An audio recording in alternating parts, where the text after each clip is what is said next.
Hello hello hello बेटा, आई am audible? हाँ भाई, I am audible. Good afternoon, सुन पा रहे हो?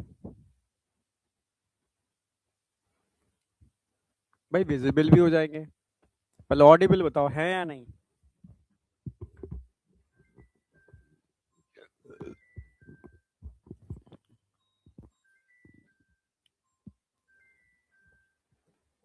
हम्म। हाँ भाई, good afternoon all of you, good afternoon, good afternoon.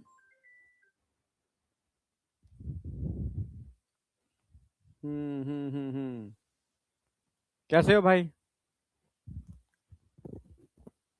अब बताओ, वॉइस पहले से बेटर हुई? वॉइस पहले से बेटर हुई?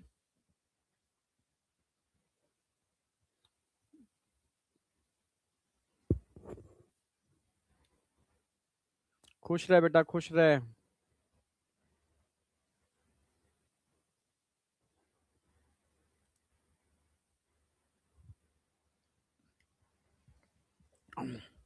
क्लास का टाइम तो वही है आपका, 1 बजे वाला, ठीक है। अभी मैंने बताया तरुण सर के संग थोड़ी सी मेडिकल इमरजेंसी थी, तो हाँ, तो उनकी जगह मेरी क्लास लगी हुई थी। तो मेरा टाइम वही था, थर्सडे फ्राइडे सैटरडे वाला, ठीक है। तो उनकी जगह जब क्लास शिफ्ट होगी तो टाइम 2:30 बजे हो जाएगा, ठीक है। जब इमरजेंसी में तरुण सर की जगह शिफ्ट होगी तो, ठीक है। कल से तरुण सर ही लेंगे, जहां तक है तरुण सर नहीं ले पाते हैं तो फिर कल भी मैं ही ले लूंगा, ठीक है। वो आज शाम को पता चलेगा। ओके, चलो। तो जो बच्चे आज ज्वाइन किए हैं, तो लेक्चर नंबर 2 जरूर है, पर एक्चुअल में लेक्चर नंबर 1 ही है, क्योंकि बॉडी फ्लूइड एंड सर्कुलेशन में अभी मैंने स्टार्ट नहीं किया। अब जो भी स्टार्ट करूंगा मैं आज ही करूंगा, ठीक है। तो आज बेसिक जो ब्लड का पार्ट था वो हम कराने वाले हैं, ठीक है। ब्लड प्लाज्मा, आरबीसी और डब्ल्यूबीसी भी लगभग लगभग मैं करा दूंगा, ठीक है। तो जो बच्चे नए हैं वो सबसे पहले इस क्यूआर कोड को स्कैन करके एक फॉर्म आएगा, उसको फिल कर लो, ठीक। ये मैंडेटरी है, सब बच्चों को करना है। जिसने पुराने भी है, जिसने नहीं किया उसको भी करना ही होगा, ठीक है। जो नहीं यहां से कर पा रहा है उनको एक लिंक भेजा जा रहा है, उस लिंक के थ्रू उनको, मतलब मैंडेटरी है, वो फॉर्म फिल करना ही है हर बच्चे को, ठीक है। अगला ये बेटा क्यूआर कोड है आपके टेलीग्राम ग्रुप का, इसको ज्वाइन कर लेना आप। अब आ जाओ, कल मैंने क्या क्या करा दिया था। कल का लेक्चर 2 स्लाइड कराई है, ज्यादा नहीं कराया। कि सर्कुलेटरी सिस्टम है क्या, सर्कुलेशन क्या है भाई। कल मैंने बताया भी था, हमारा हार्ट जो सर्कुलेशन पंपिंग मशीन का काम करता है, ठीक है। और कल मैंने बताया भी था, ये सारे हमारे टिश्यू होते हैं जहां सर्कुलेशन करना होता है। इन टिश्यू के अराउंड क्या होंगे, ब्लड वेसल्स। यानी टिश्यू तक हमें ऑक्सीजनेटेड ब्लड पंप करना है, और टिश्यू से डीऑक्सीजनेटेड ब्लड वापस हार्ट में आएगा। समझ रहे हो? हाँ, वापस हार्ट में आएगा। तो ये सर्कुलेशन, इसमें जो फ्लो कर रहा है वो तो है बॉडी फ्लूइड, सर्कुलेटिंग फ्लूइड। तो फ्लूइड में आप ब्लड और लिम्फ पढ़ने वाले हो। जिस पाथ पर फ्लो कर रहा है वो है ब्लड वेसल, जिसमें artery, when, capillary, portal system आएगा।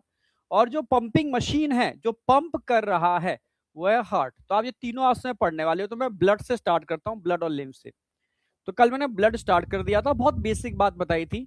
ब्लड क्या है? It is a fluid connective tissue जिसका ओरिजिन मीजोडर्मल होता है, क्योंकि सारे कनेक्टिव टिश्यू का ओरिजिन मीजोडर्मल होता है, चाहे वो बोन हो, कार्टिलेज हो, ब्लड हो, टेंडन हो, लिगामेंट हो, ऑल कनेक्टिव टिश्यू, ठीक है। अगर मैं ब्लड वॉल्यूम की बात करता हूं तो मेल के अंदर ब्लड का वॉल्यूम 5 लीटर, फीमेल में थोड़ा कम होता है, क्योंकि फीमेल के अंदर, एडल्ट फीमेल के अंदर मेंस्ट्रुअल साइकिल के दौरान कुछ ब्लड लॉस होता है। और एंड्रोजन मेल में ज्यादा होते हैं, फीमेल में कम होते हैं, और एंड्रोजन ही इरेथ्रोपोइसिस को इंड्यूस करते हैं, स्टिमुलेट करते हैं। तो फीमेल में एंड्रोजन कम होते हैं, इस वजह से भी फीमेल में ब्लड वॉल्यूम कंपेरेटिव मेल थोड़ा कम होता है। अब आ जाओ एक्स्ट्रा सेलुलर फ्लूइड। तो ब्लड भी एक्स्ट्रा सेलुलर फ्लूइड का ही पार्ट है। बॉडी में सेल के अंदर जो फ्लूइड होता है, जो न्यूक्लियस में भरा हुआ है या न्यूक्लियस के बाहर भरा हुआ है, न्यूक्लियस के अंदर वाले फ्लूइड को न्यूक्लियोप्लाज्म, बाहर वाले को हम साइटोप्लाज्म, दोनों को मिला दें तो प्रोटोप्लाज्म बोलते हैं, ठीक है। तो प्रोटोप्लाज्म को छोड़ करके बॉडी में जितना भी फ्लूइड है all are ECF, extra cellular fluid, blood हो, लिम्फ हो, ठीक है, सेरिब्रोस्पाइनल फ्लूइड आपके ब्रेन और स्पाइनल कॉर्ड में होता है, साइनोवियल फ्लूइड हो आपके जॉइंट में होता है, आपकी आंखों में एक्वस ह्यूमर एटसेट्रा, जितने भी फ्लूइड बॉडी के हैं all are extra cellular fluid. इनमें अगर मैं ब्लड की बात करता हूं तो ब्लड पूरे फ्लूइड का 33% है, क्योंकि 5 लीटर 15 लीटर, ठीक है, 33% ऑफ एक्स्ट्रा सेलुलर फ्लूइड। अब पीएच बहुत कंसेप्चुअल है, हमारे ब्लड की पीएच वेरी करती है। अगर मैं आर्टरी की पीएच बात करूं या जहां पर भी ऑक्सीजनेटेड ब्लड होगा वहां की पीएच 7.4 होगी, और जहां पर भी डीऑक्सीजनेटेड ब्लड होगा वहां की पीएच 7.2 होगी, ठीक है। अब ऑक्सीजनेटेड ब्लड जहां भी होगा वहां CO2 कम होगी, और CO2 कम होगी तो HIN भी कम होते हैं, और CO2 ज्यादा होगी तो HIN भी ज्यादा होंगे। क्यों? या आप जा बता चुका हूं ब्रीदिंग वाले चैप्टर में, CO2 H2O से मिलती है, H2 CO3 बनाती है, HIN और बाइकार्बोनेट, यानी CO2 बढ़ेगी तो HIN बढ़ जाएंगे, CO2 घटेगी तो HIN घट जाएंगे। उसी के बेस पे मैंने बोला है CO2 कम होगी तो HIN कम होंगे, जबकि डीऑक्सीजनेटेड ब्लड में CO2 ज्यादा होगी तो HIN ज्यादा होंगे, और HIN कम होंगे तो पीएच क्या हो जाएगी जरा बताओ? जहां पर भी HIN कम होंगे तो पीएच ज्यादा हो जाएगी, और जहां पर भी HIN ज्यादा होंगे पीएच कम हो जाएगी, यानी एसिडिक हो जाएगा। तो ये 2 पॉइंट और ऐड कर लेना, यानी जब भी HIN कम होंगे पीएच बढ़ेगी, HIN बढ़ेंगे पीएच घटेगी। इसीलिए यहां की पीएच 7.4 और यहां की पीएच 7.2 होती है। अब मुझे बताओ आई या नहीं आई, यस या नो? बहुत बढ़िया।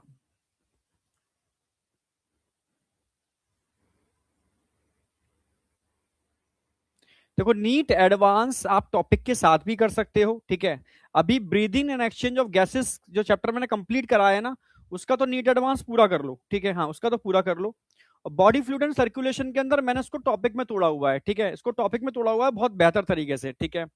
अगर मैं बॉडी फ्लूइड एंड सर्कुलेशन की बात करता हूं तो आज जो मैं करा रहा हूं, यस, आज जो मैं करा रहा हूं इसके अंदर आपका कितना पार्ट हो जाएगा? ये 7 करोगे, 7, नीट एडवांस 7 करनी है, बाद में नहीं करनी। देखो पेज नंबर 85 से लेकर के आज आप कितना कर सकते हो? पेज नंबर 85 से लेकर के आप page number 88, yes, page number 85 से लेकर के पेज नंबर 87 88 तक कर सकते हो। इतने पेज आप आज कर सकते हो नीट एडवांस के, क्लियर है बिल्कुल, और सबको करने हैं। इससे आपके टॉपिक पर कमांड बहुत बेटर हो जाएगी, और जब नीट एडवांस खत्म हो जाएगी तब पूरे चैप्टर की आपको डोपा लगानी है। डोपा चैप्टर एंड होने के बाद लगाओगे, नीट एडवांस चैप्टर के साथ लेके चलोगे। डोपा जिस दिन फ्लिपकार्ट और अमेजॉन पर रिफ्लेक्ट हो जाएगी उसके 3 दिन में, 3 दिन के अंदर अंदर आपके पास आ जाएगी, समझ लो। वहां रिफ्लेक्ट होने का मतलब है स्टॉक में आ चुकी है, और स्टॉक में आने का मतलब है डिस्पैच चालू हो गया है। और जितने भी मतलब बड़े सिटी है वहां 3 दिन के अंदर, जो छोटे सिटी होते हैं गांव होते हैं वहां 5 दिन के अंदर पहुंच जाती है, 5 से 6 दिन के अंदर, समझ रहे हो ना? जितने भी बच्चे इन्फिनिटी लिए हैं या इन्फिनिटी प्लस लिए हैं सबको डोपा और नीट एडवांस उनके घर तक पहुंचेगी, समझे? हाँ हार्ड कॉपी बेटा, हार्ड कॉपी प्रिंटेड फॉर्म में पहुंचेगी, क्लियर है बिल्कुल? चलो, तो टेंशन नहीं लेने की है। अब आगे हम बढ़ गए थे, मैंने कंपोजिशन की बात की थी, ब्लड प्लाज्मा। भाई ब्लड प्लाज्मा कितना होता है? 55%। फॉर्म्ड एलिमेंट कितने होते हैं ब्लड में? 45%। भाई प्लाज्मा में भाई मेन तो क्या होता है? वाटर होता है, फिर इनऑर्गेनिक ऑर्गेनिक सब्सटेंस होते हैं। हाँ, अगर मैं फॉर्म्ड एलिमेंट या ब्लड सेल्स की बात करता हूं तो 45% होते हैं, जिसमें एरेथ्रोसाइट, ल्यूकोसाइट, थ्रोम्बोसाइट होते हैं। एरेथ्रोसाइट मतलब आरबीसी, ल्यूकोसाइट मतलब डब्ल्यूबीसी, थ्रोम्बोसाइट मतलब प्लेटिलेट्स को कहते हैं, क्लियर बिल्कुल? हाँ, क्योंकि देखो इरेथ्रो टर्म कहीं पर भी आ गया, इरेथ्रो मतलब red, erythro red, cyano blue, leuko white, नहीं आया क्या? ये टर्म है, आपको पता होना चाहिए, ठीक है। हाँ, जैसे क्लोरो, ठीक है ना, हीमोग्लोबिन हो गया, ठीक है, रेड, ठीक है। ये टर्म्स ध्यान रखना, इरेथ्रो मतलब रेड आरबीसी, ल्यूको मतलब व्हाइट डब्ल्यूबीसी, थ्रोम्बो मतलब क्लॉट, ठीक है, मतलब प्लेटिलेट्स, क्लॉटिंग सेल, थ्रोम्बोसाइट, ठीक है। तो ये आपको एक एक करनी है। अब मैं आज सबसे पहले प्लाज्मा खत्म कराता हूं। प्लाज्मा में आपको वाटर पढ़ना नहीं है, इनऑर्गेनिक और ऑर्गेनिक सब्सटेंस पढ़ने। इनऑर्गेनिक सब्सटेंस में सिर्फ रिड्यूसिंग ऑर्डर में कौन से प्लाज्मा में इनऑर्गेनिक सब्सटेंस होते हैं, ये क्वेश्चन बन सकता है पर बना नहीं है। ऑर्गेनिक सब्सटेंस पर भी क्वेश्चन आ सकता है प्रोटीन के ऊपर, और कोई क्वेश्चन बनता नहीं है, ये मैं पूरा बताऊंगा ही। आरबीसी से क्वेश्चन बनता है, भर भर के क्वेश्चन बनते हैं, एक क्वेश्चन हर साल आता है, समझ रहे हो। ल्यूकोसाइट से एक क्वेश्चन हर साल आता है, very very very very important. WBC से एक क्वेश्चन आता ही आता है, तो ये आज मैं कवर कर दूंगा एक क्वेश्चन आपका। तो सबसे पहले मैं बात करूंगा यहां पर, ठीक है, इनऑर्गेनिक सब्सटेंस। इनऑर्गेनिक सब्सटेंस की बात करता हूं तो आइंस आपको ध्यान रखने हैं, और आइंस की अगर मैं बात करूं तो आइंस के अंदर आपको ध्यान रखना है क्लोराडाइन, ठीक है, हाँ, क्लोराडाइन, sodium ion, potassium ion, calcium ion, magnesium ion, ये सीक्वेंस आपको याद रखनी है। यानी प्लाज्मा में सबसे ज्यादा क्लोराडाइन होते हैं, सबसे ज्यादा, रिड्यूसिंग ऑर्डर में पूछेगा, सबसे ज्यादा कौन है, क्लोराडाइन, फिर कौन आएंगे, सोडियम, फिर कौन आएंगे, पोटेशियम, ठीक है, सबसे ज्यादा क्लोराइड, फिर सोडियम आएगा, फिर पोटेशियम आएगा, कैल्शियम उससे भी कम होगा, और मैग्नीशियम तो सबसे कम होता है, कैल्शियम और मैग्नीशियम सबसे कम होता है। अब दो चीजें मैं बता दूं, कंफ्यूजन कहां होता है, कंफ्यूजन ये तो हम बात कर रहे हैं ब्लड के अंदर आयन की कंपोजिशन, और एक होती है सेल के अंदर आयन की कंपोजिशन। सेल के अंदर आयन की कंपोजिशन अलग होती है, और सेल के बाहर आयन की कंपोजिशन अलग होती है। तो सेल के, ध्यान रखना है, सेल के बाहर क्लोराडाइन बहुत ज्यादा होते हैं, क्लोराडाइन बहुत ज्यादा होते हैं, एक्स्ट्रा सेलुलर फ्लूइड या प्लाज्मा के अंदर क्लोराडाइन सबसे ज्यादा मिलेंगे, तो ये ध्यान रखना है। चलो, बस यही मेन ध्यान रखना है, ठीक है। और सॉल्ट की अगर मैं बात करूं,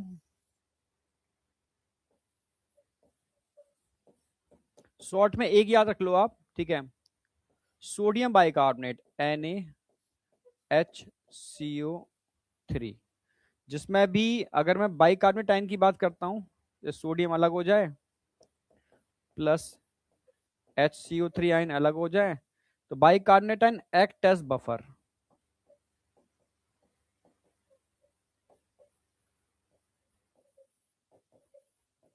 बफर वो होता है जो पीएच को मेंटेन करता है, breathing and exchange of gases में मैंने बाइकार्बोनेट आयन का पूरा रोल लिखाया है आपको प्रॉपर, कैसे बनते हैं, कैसे बफर का काम करते हैं, कैसे एच आइन से बाइंड करके, ठीक है, हाँ, H2CO3 का फॉर्मेशन करते हैं, तो ये पूरा मैकेनिज्म हम बता चुके हैं। ये तो पता ही, क्वेश्चन आएगा, वैसा आया नहीं है अब तक, आएगा तो सिर्फ यहां से आएगा, और कोई क्वेश्चन बनता ही नहीं है। रिड्यूसिंग ऑर्डर, घटता हुआ क्रम। चलो, अब आ जाओ, ऑर्गेनिक सब्सटेंस की बात करता हूं। ऑर्गेनिक सब्सटेंस लगभग 8 to 9% के आसपास होते हैं, उसमें एनसीईआरटी में से प्रोटीन की कंपोजिशन दे रखी है, तो मैं आपको याद रखना है, तो क्या याद रखना है आपको यहां पर, एनसीईआरटी। तो एनसीईआरटी में जो कंपोजिशन प्रोटीन की दे रखी है, NCERT, एक प्रोटीन की कंपोजिशन दे रखी है एनसीईआरटी के अंदर, और एक वाटर की कंपोजिशन भी दे रखी है एनसीईआरटी में, NCERT। मतलब ये डेटा डायरेक्ट उठता है, मतलब डायरेक्ट क्वेश्चन मिलेगा आपको वाटर की कंपोजिशन पर, और डायरेक्ट डेटा मिलेगा आपको, ठीक है, प्रोटीन की कंपोजिशन पर। प्रोटीन कितना होता है ब्लड के अंदर, 6 to 8% प्रोटीन होता है, मेन ऑर्गेनिक कंपोनेंट प्रोटीन ही है। इसके अलावा अगर मैं बात करता हूं, ठीक है, शुगर होती है ब्लड के अंदर, आप जानते हो, ठीक है, कोलेस्ट्रॉल होता है ब्लड के अंदर, आप जानते हो भाई, high density low density lipoprotein. इसके अलावा ब्लड के अंदर बात करते हैं, आपकी यूरिया होती है ब्लड के अंदर, हॉर्मोन्स होते हैं, ठीक है, हाँ, ये एटसेट्रा इस माइन्यूट अमाउंट के अंदर होते हैं। तो आ जाओ, एक एक करके लेके चलता हूँ। अगर मैं प्रोटीन की बात करता हूं तो प्रोटीन को ऐसे याद रखो, मैं ट्रिक से लिखा देता हूं। प्रोटीन 3 टाइप की हो सकती है ब्लड के अंदर,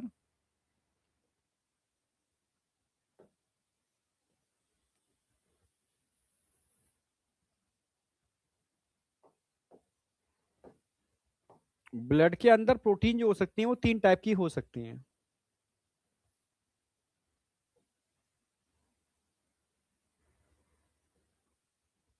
ब्लड के अंदर प्रोटीन 3 टाइप की हो सकती हैं, ये आपको याद रखना है। और हर प्रोटीन की 3 बातें ध्यान रखो, छोटी है, बड़ी है, क्या करती है, कहां बनती है, बस। इसके अलावा कुछ भी याद नहीं रखना, फ्लो डायग्राम में कन्वर्ट कर दे रहा हूं मैं उसको पूरे को, ठीक है। तो एक तो प्रोटीन होगी यहां पर एल्बुमिन,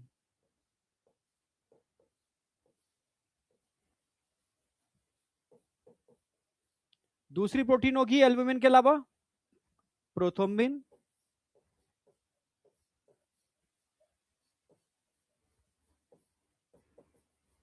एंड फिब्रिनोजन भी साथ लिख देता हूं मैं, क्योंकि दोनों ही ब्लड क्लॉटिंग में पार्टिसिपेट करती है। और तीसरी होगी यहां पर, ठीक है, ग्लोब्यूलिन।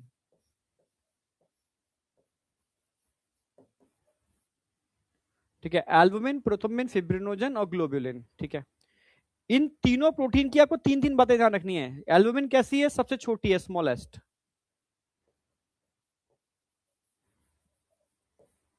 स्मॉलेस्ट ब्लड प्रोटीन है, smallest blood protein.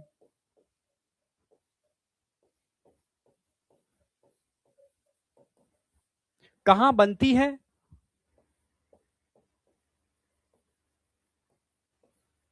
Formed by liver. सारी ब्लड प्रोटीन लिवर में ही बनती हैं एक्सेप्ट गामा ग्लोबुलिन। तीसरा क्या करती है, फंक्शन क्या है इसका?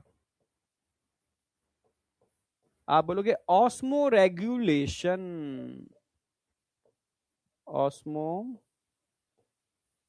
रेगुलेशन। सर क्या होता है ऑस्मो रेगुलेशन? कई बच्चे को पता ही नहीं होगा ऑस्मो रेगुलेशन क्या होता है। ठीक है, जो नए बच्चे होते हैं, ऑस्मो रेगुलेशन का मतलब होता है बेटा आपकी बॉडी की ऑस्मोलरिटी को मेंटेन करती है। जैसे तुम्हें पता होगा कि जब कोई आपने कैंसर का लास्ट स्टेज देखा होगा, तो उसके अंदर बॉडी की ऑस्मोलरिटी बिगड़ जाती है। ठीक है, क्यों? क्योंकि कैंसर के लास्ट स्टेज के अंदर आकर के ये एल्बुमिन प्रोटीन पूरी डिजेनरेट कर जाती है। तो ब्लड के अंदर की ऑस्मोलरिटी, हाँ, ब्लड के अंदर की ऑस्मोलरिटी समझना, और बॉडी की अदर फ्लूइड की जो ब्लड वेसल्स के अंदर की ऑस्मोलरिटी की ब्लड ब्लड वेसल्स के अंदर है, और ब्लड वेसल्स के बाहर जो फ्लूइड भरा हुआ है उसकी ऑस्मोलरिटी को मेंटेन करने का काम यही कर रही है। ठीक है, ऐसे याद रखो, समझो मेरी बात। ये ब्लड वेसल्स है जिसमें ब्लड भरा हुआ है।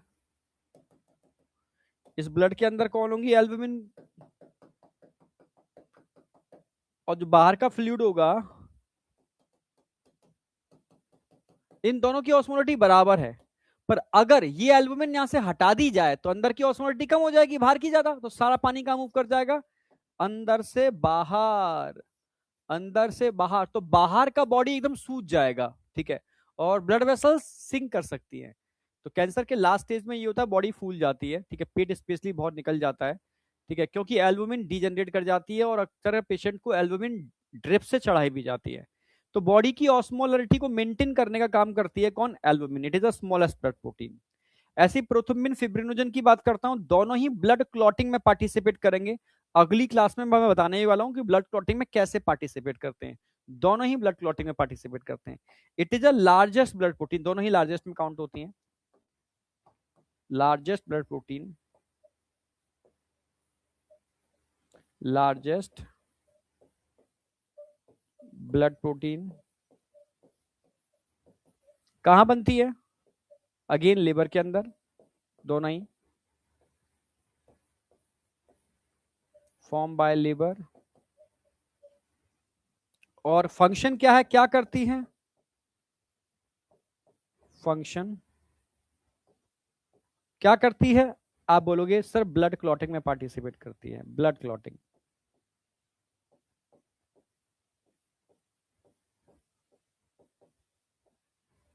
ब्लड क्लॉटिंग पार्टिसिपेट करती है। अब तीसरी आ जाओ, ग्लोब्यूलिन। अगर मैं ग्लोबुलिन की बात करता हूं तो ये एक नहीं होती, ये तीन प्रकार की होती है ग्लोबुलिन। ग्लोबुलिन कितने टाइप की होती है? तीन। 1 2 3। अल्फा ग्लोबुलिन, अल्फा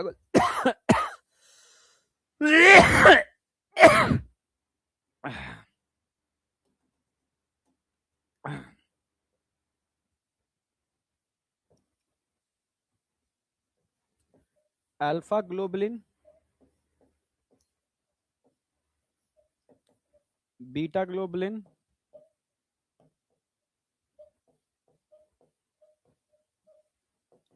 और gamma globulin. Alpha beta gamma आपको याद रहेगा। ठीक है, तीन टाइप की ग्लोबुलिन होती है, जिनमें अगर मैं अल्फा और बीटा की बात करूं ना, तो ये भी लिवर में ही बनती हैं, एक्सेप्ट गामा ग्लोबुलिन जो एंटीबॉडी होती है। ठीक है, ये सिर्फ, ठीक है, लिम्फेटिक सिस्टम में बनती है और प्लाज्मा सेल्स के थ्रू बनती है। It is activated B lymphocyte. ठीक है, तो ये अलग बन रही है। ये दोनों लेबर में बनती हैं और इन दोनों का काम एक साथ एक जैसा ही है। ये जो भी विटामिन और मिनरल्स होते हैं ना, उनकी बाइंडिंग करती हैं और फिर ट्रांसपोर्ट कराते हैं। इन दोनों को तो मैं एक साथ लिख रहा हूं, दोनों ही formed by labour.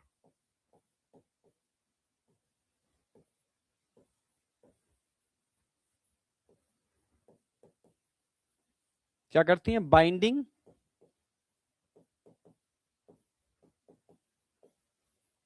And transport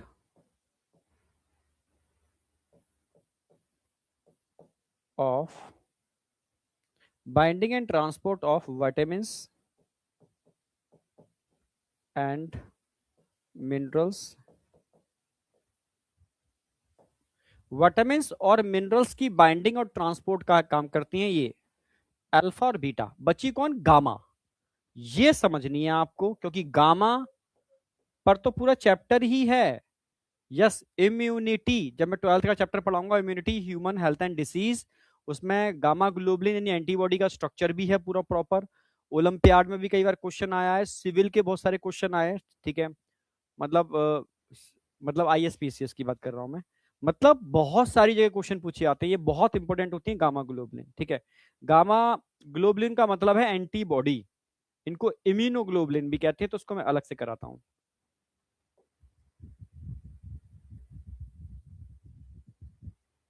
अरे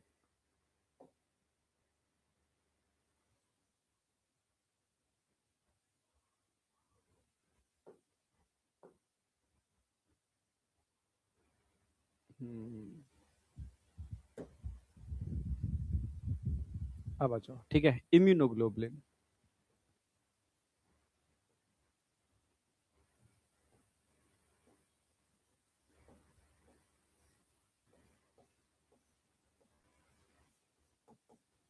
या गामा ग्लोबुलिन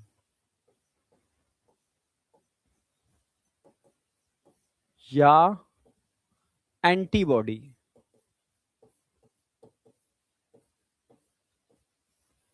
बस अभी तो तीन ही बातें कराऊंगा, डिटेल तो चैप्टर में आगे ही आएगा इम्यूनिटी के अंदर, ठीक है।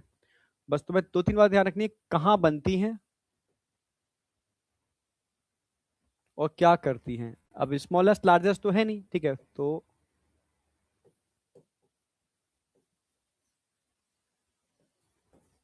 Formed by plasma cell.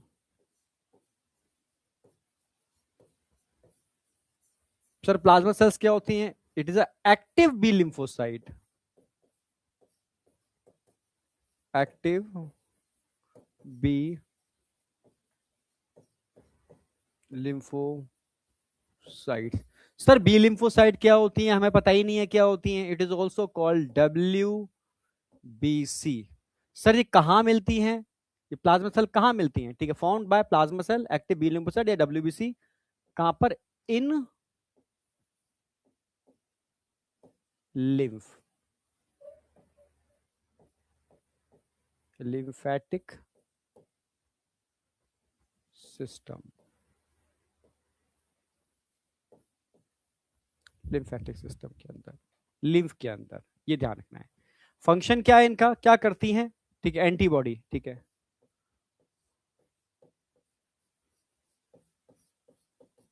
Function of antibody,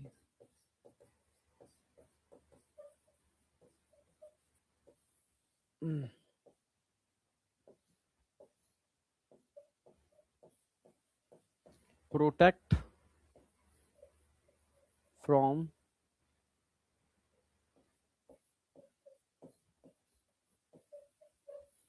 pathogen, मतलब डिफेंस का काम करती हैं।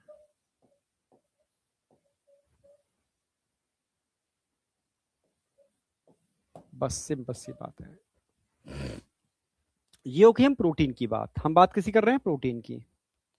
अब बताओ कोई डाउट? हाँ एंटीबॉडी बेटा, एंटीबॉडी।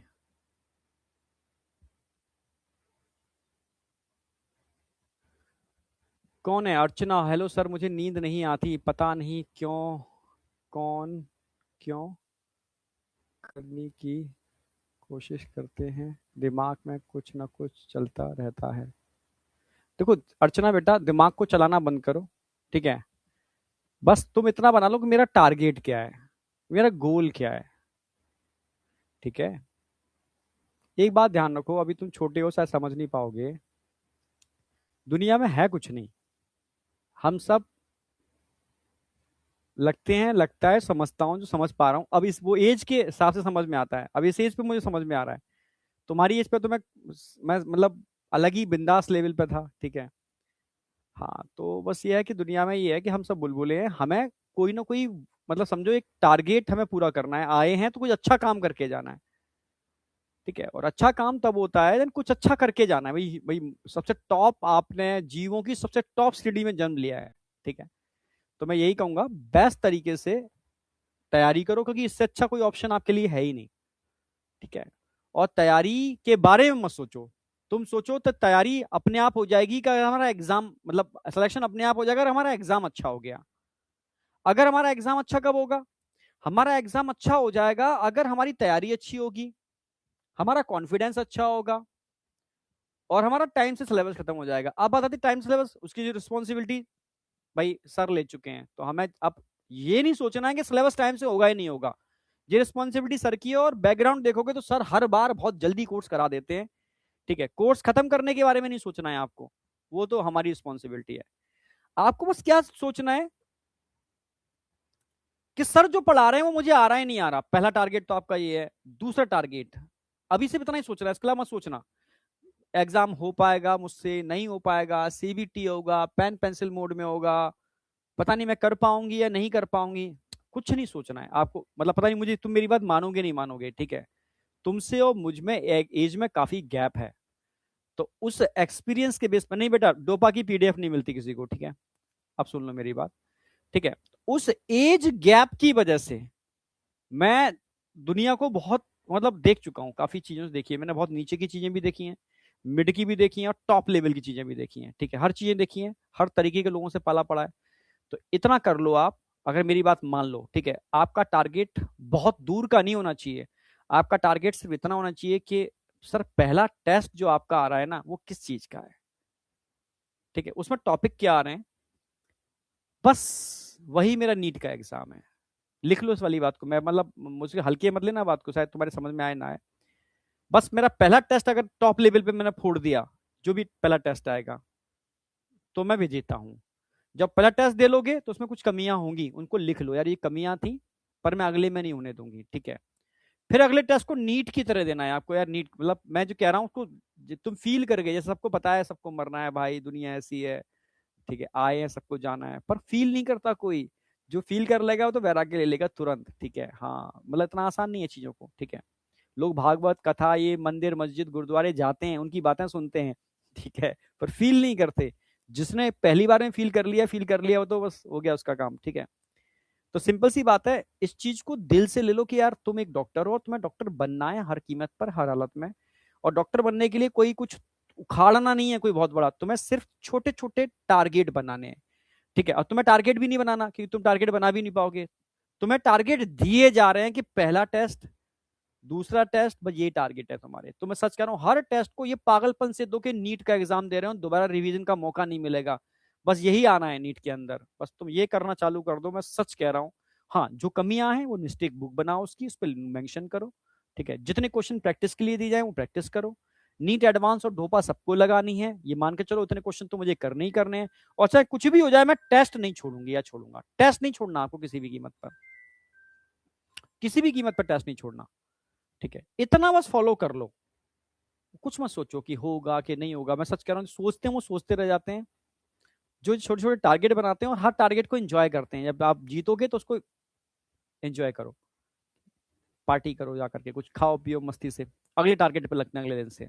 ठीक है, एग्जाम देके नहीं रिलैक्स करते हैं, टेस्ट देना रिलैक्स एकदम, अगले टारगेट पे लगते हैं। फिर तुम देखना, ऐसे निकलता है कोई भी एग्जाम, कितने से बड़ा गोल हो, ऐसे निकलता है। तुम समझ पा रहे हो नहीं समझ पा रहे हो, तुम अपनी दुनिया में खोए हुए हो, मैं समझा रहा हूँ। साइज ऑफ ग्लोबुलिन कौन है ये भाई, कौन है भाई, नाम देख लूं इसका जरा एक बार में, साइज ऑफ ग्लोबुलिन, अमन। अमन बेटा, रिसर्च में जाना है क्या, साइज ऑफ ग्लोबुलिन पढ़ेगा, तो साइज ऑफ तू सब चीजें पढ़ेगा। ठीक है, साइज ऑफ एल्बुमिन क्यों नहीं पूछा, साइज ऑफ प्रोथ्रोम्बिन फिब्रिनोजन क्यों नहीं पूछा तूने, ग्लोबली नहीं क्यों पूछा?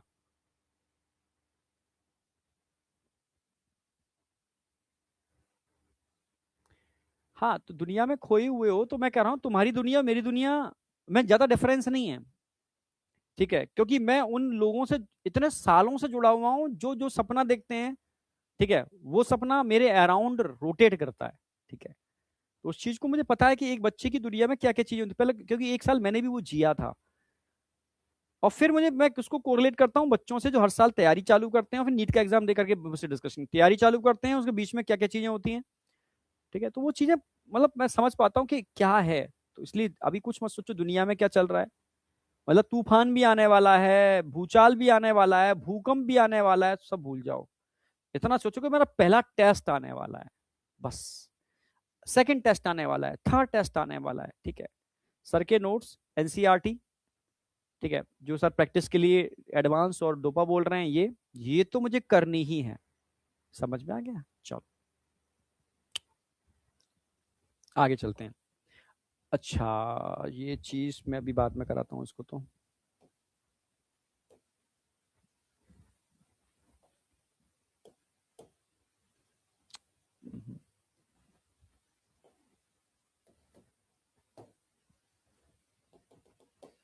ठीक है, अब हम बात करते हैं, ठीक है भाई, प्रोटीन हमारा कंप्लीट हो गया। ब्लड शुगर, ब्लड शुगर सभी जानते हो, ठीक है। ब्लड कोलेस्ट्रॉल सभी जानते हो, लगभग 100 मिलीग्राम पर डेसीलीटर के आसपास होती है एक नॉर्मल वैल्यू, ठीक है।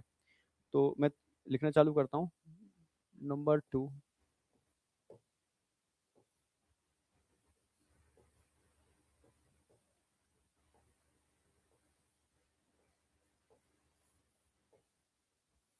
ब्लड शुगर के बारे में हल्का पता होना चाहिए आपको।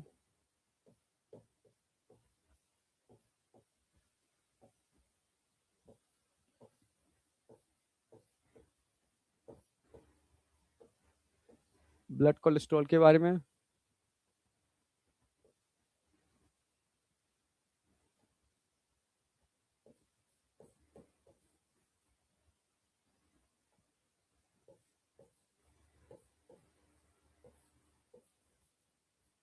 ब्लड यूरिया, ये 2-3 चीजें तो आपको पता ही होनी चाहिए।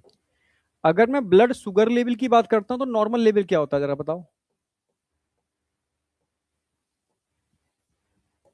100 मिलीग्राम पर डेसीलीटर, ये कह सकते हो 100 मिलीग्राम पर 100 ml ऑफ ब्लड, ऐसे भी कह सकते हो, ठीक है। ये नॉर्मल ब्लड शुगर लेवल है।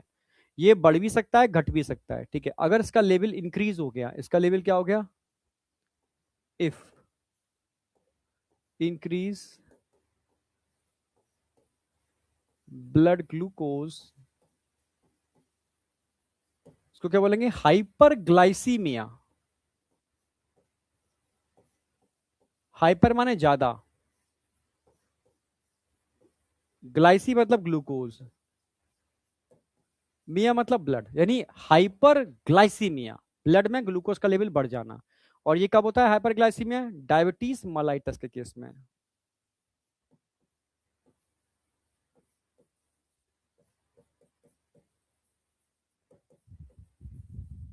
बस इतना याद रखो, ठीक है।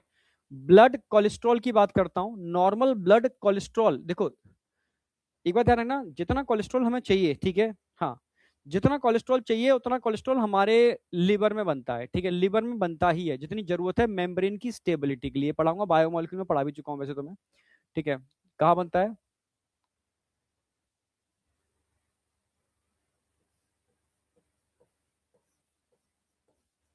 प्रोड्यूस्ड इन लिवर, लिवर में बनता है। नॉर्मल लेवल क्या है इसका? नॉर्मल लेवल, नॉर्मल वैल्यू क्या होती है? 150 मिलीग्राम पर डेसीलीटर, ये नॉर्मल वैल्यू है। लगभग इतना होना चाहिए ब्लड के अंदर, ठीक है, नॉर्मल वैल्यू इन ब्लड।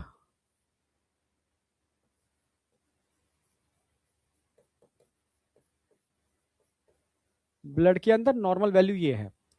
हाँ, अगर ये ज्यादा हो जाता है, अब ज्यादा कैसे होगा सर? जितनी जरूरत है उतना लेवर बना रहा है मेम्ब्रेन की स्टेबिलिटी के लिए, पर आप बाहर से भी तो कोलेस्ट्रॉल बहुत ज्यादा खा जाते हो, ठीक है।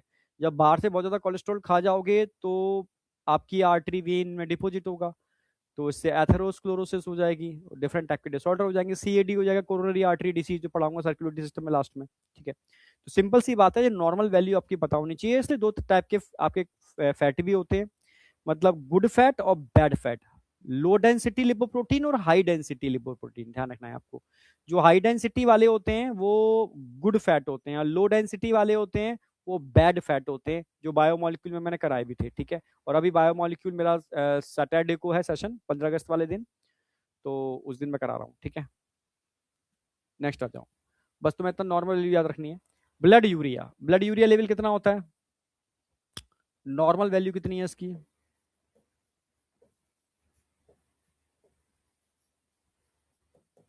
आपको याद है 20 से लेकर के 40 मिलीग्राम पर 100 ml ऑफ ब्लड कह सकते हो, 100 ml of blood, 100 ml blood के अंदर लगभग इतना आपका यूरिया होता है।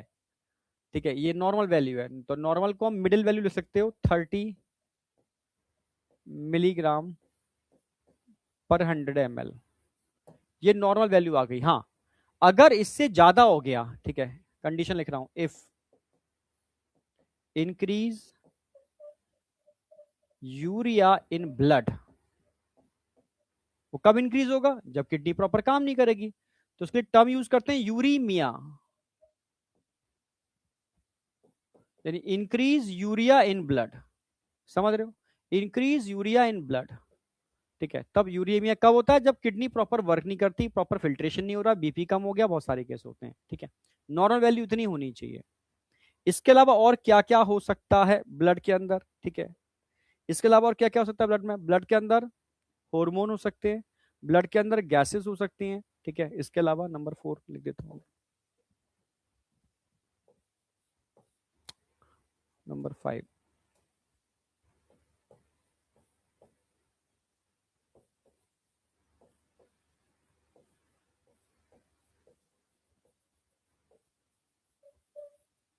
ब्लड हॉर्मोन्स एटसेट्रा करता हूँ, ईटीसी एटसेट्रा, ये सब चीजें क्या होती हैं, आपके ब्लड में होती हैं, जो ऑर्गेनिक कंपोनेंट का पार्ट है।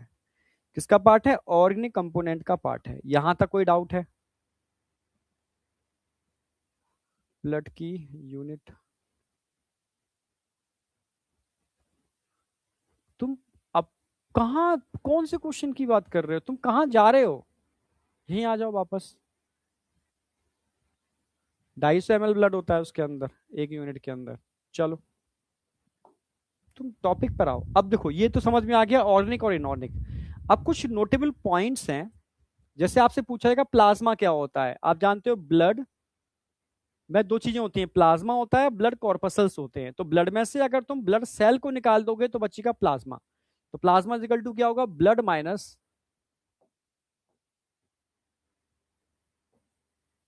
अगर तुम ब्लड में से माइनस कर दो फॉर्म्ड एलिमेंट, फॉर्म्ड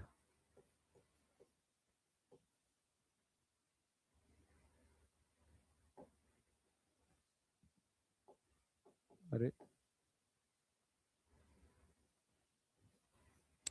क्या हो रहा है भाई, फॉर्म्ड एलिमेंट का मतलब है सेल्स, ब्लड सेल्स, अरे यार पूरा ही लिखूं,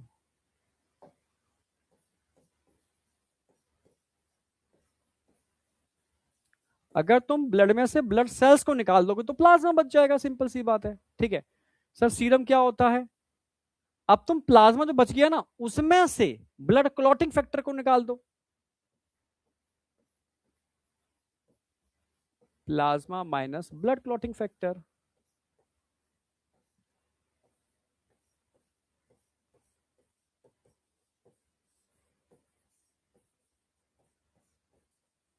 तो क्या बच जाएगा, सीरम बच जाएगा, येलो कलर का होता है। सर लिम्फ क्या होता है, अब ब्लड में से तुम तीन चीजें निकाल दो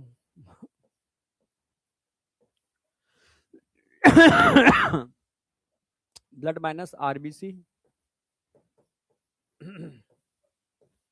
डब्ल्यूबीसी माइनस, हाँ आरबीसी, प्लेटिलेट्स,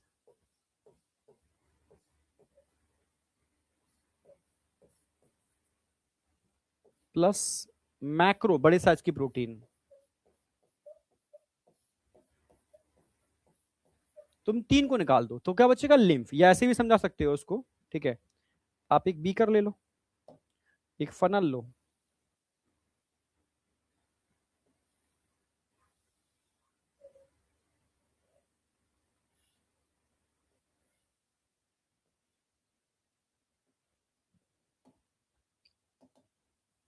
इस फनल में आपने ले लिया ब्लड,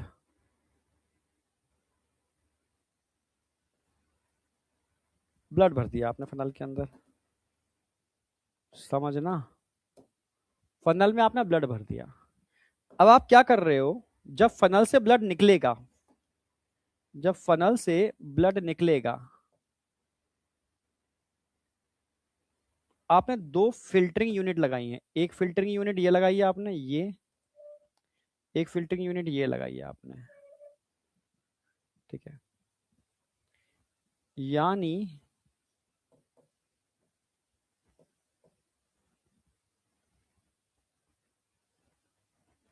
ब्लड सेल्स यहां पर रह गए, ब्लड सेल्स,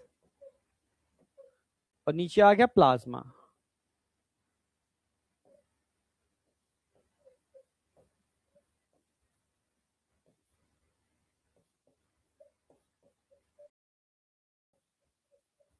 इनको अलग अलग कर लिया। ठीक है, या आपने क्या काम किया, प्लाज्मा में से भी किसको निकाल दिया, क्लॉटिंग फैक्टर, प्लाज्मा में होते हैं। तो क्या बच गया, सीरम।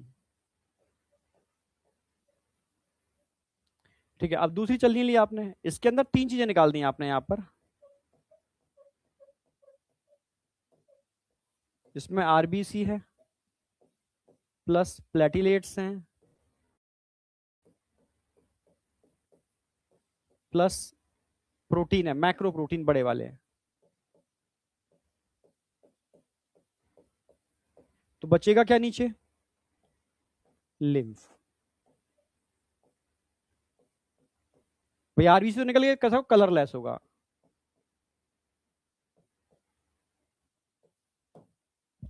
ठीक है, कलरलेस होता है, क्योंकि आपने क्या कर दिया भाई, यहां से आरबीसी तो निकाल लिया आपने, तो कलरलेस हो जाएगा। ठीक है, सीरम येलो कलर का होता है, येलो,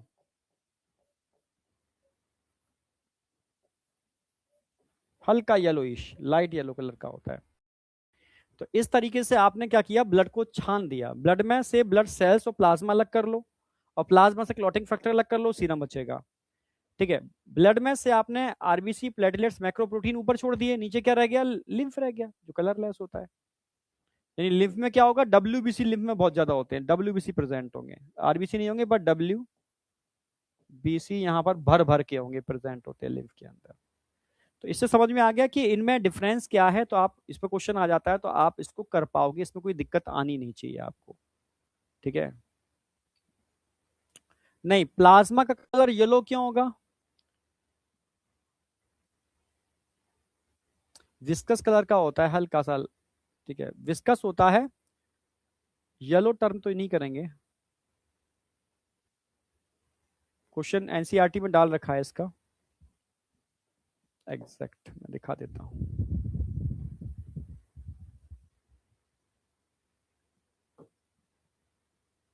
हाँ, straw colour, straw colour term use करते हैं इसके लिए। स्ट्रॉ कलर विस्कस फ्लूइड होता है, लिख देता हूं।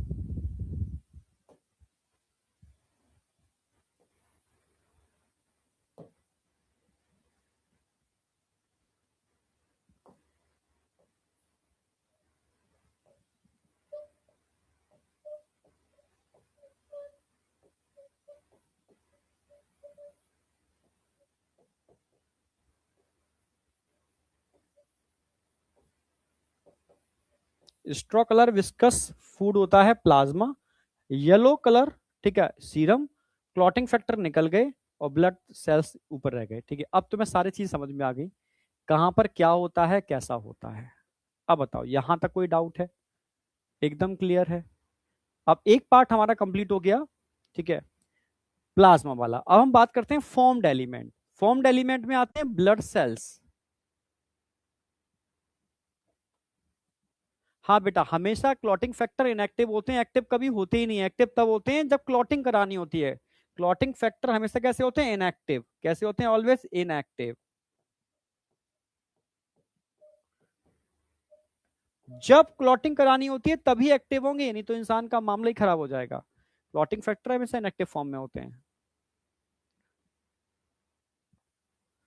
देखो कंपलसरी लगाना क्या क्या है देख लो। कंपलसरी आपको नीट एडवांस और डोपा लगाना है, कंपलसरी है।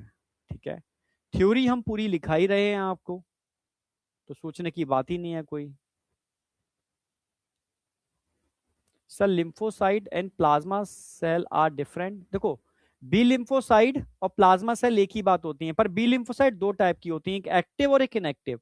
जो एक्टिव बी लिम्फोसाइट होती हैं उनको प्लाज्मा सेल बोलते हैं, जो इनएक्टिव बी लिम्फोसाइट होती हैं उसको मेमोरी सेल बोलते हैं। बस ये अंतर होता है। सर नीट एडवांस आ गई घर, डोपा नहीं आया। डोपा आएगा दोबारा, सेकंड राउंड में आएगा। चलो, यहां तक कोई डाउट है? नहीं है, आगे बढ़ रहा हूं।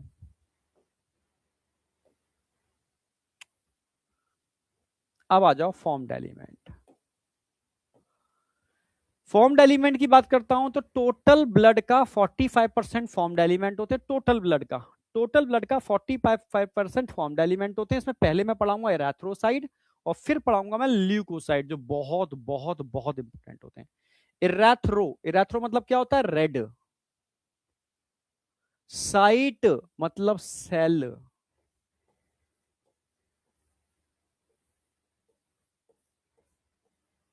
इरेथ्रो मतलब रेड, साइट मतलब सेल्स, मतलब RBC, red blood corpuscles.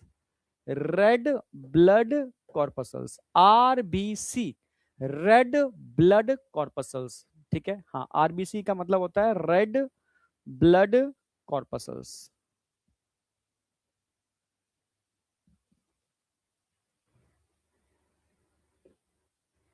Plasma cells में क्लॉटिंग फैक्टर होता है। प्लाज्मा सेल्स नहीं होती बेटा, प्लाज्मा इज द फ्लूइड। समझ में आया? अभी तुम समझ ही नहीं पा रहे हो यार। मैंने फॉर्म्ड एलिमेंट्स के अंदर सेल्स होती हैं सारी। भाई आरबीसी, डब्ल्यूबीसी, प्लेटलेट्स तो फॉर्म्ड एलिमेंट में आते हैं। तो भाई ब्लड में से सेल्स को निकाल दोगे, प्लाज्मा बचेगा। तो प्लाज्मा में सेल कहां से आ गई? प्लाज्मा को सेल थोड़ी ना बोलेंगे। क्लियर है? हाँ, फॉर्म्ड एलिमेंट में तीन टाइप की सेल्स आ गई, RBC, WBC, platelet. Plasma without cell होता है। प्लाज्मा के अंदर वाटर, इनऑर्गेनिक और ऑर्गेनिक सब्सटेंस होते हैं, जो मैंने करा दिए हैं। अब फॉर्म्ड एलिमेंट यानी ब्लड सेल्स की बात कर रहे हैं। ब्लड सेल्स तीन टाइप के होते हैं, इरेथ्रोसाइट, ल्यूकोसाइट और थ्रोम्बोसाइट। तो तीनों को बढ़ाऊंगा और फिर थ्रोम्बोसाइट के साथ साथ मैं क्लॉटिंग करा दूंगा। ठीक है, तो इस तरीके से हम चलेंगे, सीक्वेंस ये रहेगी। तो सबसे पहले मैं बात करूंगा नंबर ऑफ आरबीसी। हमारी बॉडी के अंदर सबसे ज्यादा नंबर कोई होता है, ठीक है, तो आरबीसी का नंबर होता है। एक हेल्दी ह्यूमन के अंदर अप्रोक्सीमेटली 5.5 मिलियन, थाउजेंड नहीं, 5.5 मिलियन आरबीसी जरा से एक 1 mm क्यू में होते हैं। ठीक है, यस। तो नंबर ऑफ आरबीसी की बात करता हूं।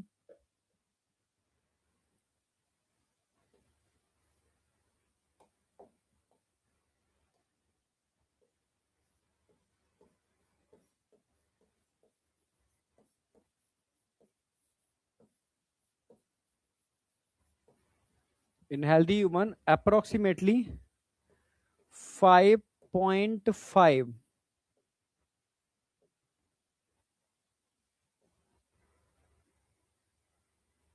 5.5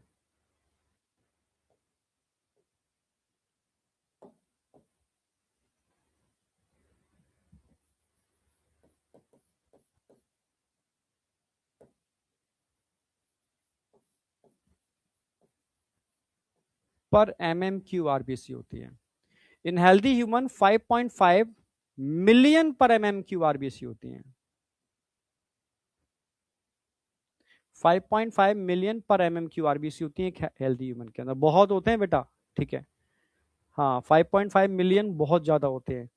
अगर आरबीसी के स्ट्रक्चर की मैं बात करूं फ्रंट से देखोगे तो आरबीसी इस तरीके से गोल होगी, साइड से देखोगे ना तो आरबीसी कुछ ऐसे होगी, ऐसे,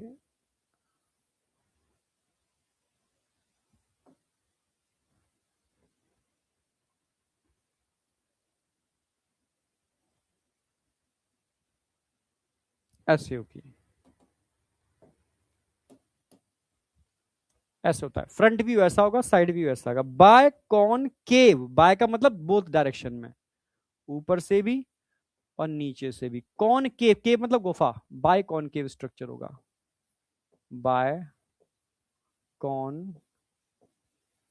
बाय कॉनकेव होते हैं, बाय कॉनकेव, दोनों तरीके से गुफा बनी होती है, दबी हुई होती है, बाय कॉनकेव स्ट्रक्चर होता है। ठीक है, तो क्लियर है बिल्कुल। हाँ, अगर मैं इसके डायमीटर की बात करता हूं तो अप्रोक्सीमेटली, अप्रोक्सीमेटली, ठीक है, अगर मैं पूरे डायमीटर की बात करूंगा लगभग 8 माइक्रोमीटर के आसपास होता है, अप्रोक्सीमेटली 8 माइक्रोमीटर के आसपास डायमीटर अप्रोक्सीमेटली होगा इसका। ये पूछा नहीं जाता, बस बता दे रहा हूं मैं।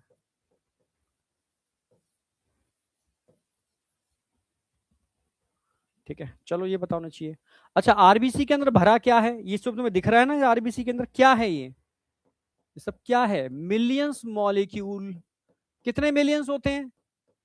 280 मिलियंस मॉलिक्यूल ऑफ हीमोग्लोबिन। एक आरबीसी में कितने मिलियंस मॉलिक्यूल होते हैं हीमोग्लोबिन के? 280 millions molecule of haemoglobin.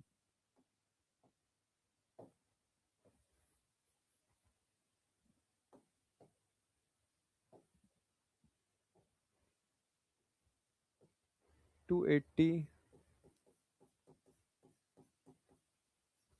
Millions molecules of haemo,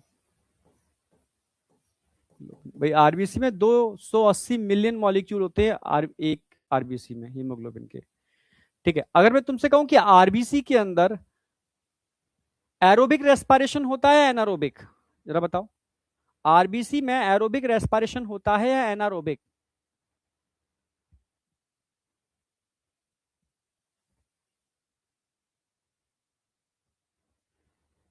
जल्दी बताओ। No respiration, no respiration, aerobic. भाई ऑक्सीजन तो भर भर के भरी पड़ी है, हीमोग्लोबिन है तो ऑक्सीजन की तो कमी है ही नहीं इसके पास भाई। ऑक्सीजन आरबीसी में भरी हुई होती है, आरबीसी का काम ही है ऑक्सीजन को ट्रांसपोर्ट करना। अब बताओ एरोबिक या एनारोबिक?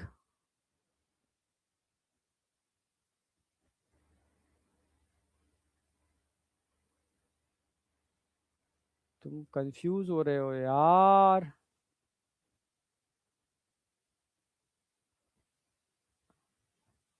7 नहीं होता, 7.5 होता है बेटा, उसको हम, हाँ उसको 8 ही लिख देते हैं, टोटोरा में पढ़ोगे तो 8 दे रखा है, वैसे छोटी किताबों के लेवल पे 7.5। ठीक है, अब बताओ मुझे, जल्दी बताओ, एरोबिक या एनारोबिक? आरबीसी में हीमोग्लोबिन है और हीमोग्लोबिन ऑक्सीजन को भर भर के लेके जाता है।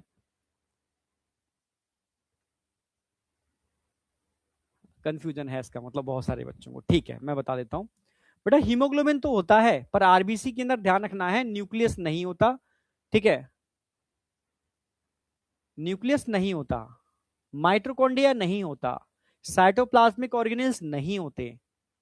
इसीलिए आरबीसी के अंदर भाई एरोबिक साइकिल कहां होगी? माइटोकॉन्ड्रिया के अंदर। भाई क्रैप साइकिल कहां होगी? माइटोकॉन्ड्रिया के अंदर। एटीसी कहां होगा? माइटोकॉन्ड्रिया के अंदर, वो तो है ही नहीं।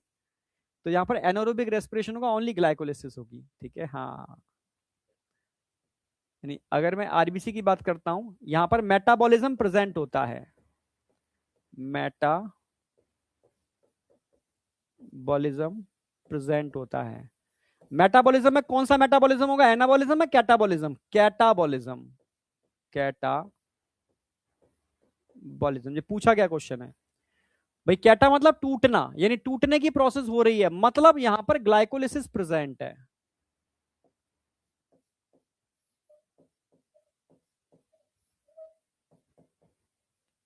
ग्लाइकोलाइसिस प्रेजेंट है ओनली। ठीक है, और कुछ नहीं होगा, क्रेब्स साइकिल ईटीसी यहां नहीं चलेगा, ठीक है। रेस्पिरेशन कौन सा होगा, ओनली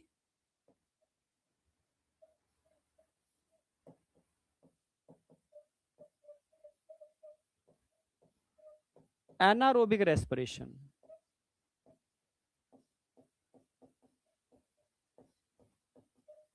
भाई कैटाबॉलिज्म क्यों बोला, क्योंकि ग्लूकोज टूट रहा है पायरुबिक एसिड में, एनारोबिक रेस्पिरेशन हो रहा है, ओनली एनारोबिक, एरोबिक नहीं होगा, क्योंकि माइट्रोकॉन्ड्रिया यहां पर क्या है, एब्सेंट।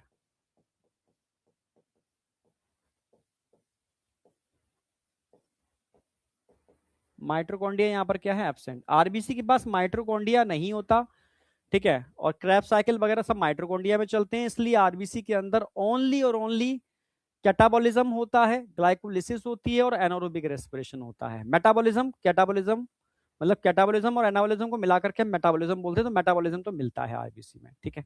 तो ये क्वेश्चन आया हुआ है तो आप से कर पाओगे।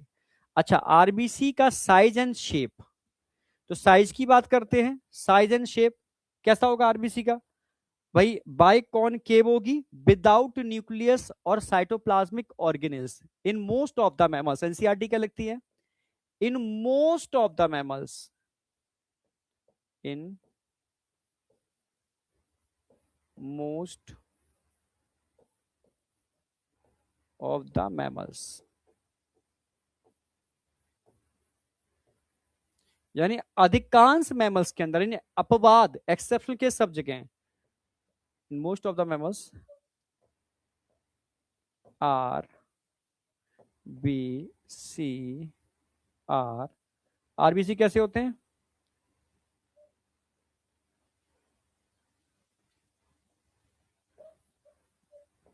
बाय कॉन केव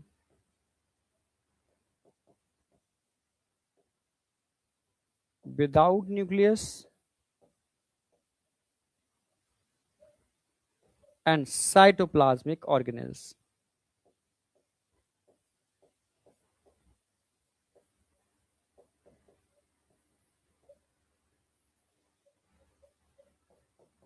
मतलब कुछ भी नहीं होता उसके पास भाई। अच्छा, नेचर ने आरबीसी को बाइकॉनकेव क्यों बनाया, क्योंकि बाइकॉनकेव की वजह से सरफेस एरिया बढ़ जाता है। बाइकॉनकेव क्या काम कर रहा है, बाइकॉनकेव क्या काम कर रहा है, इंक्रीज कर रहा है सरफेस एरिया।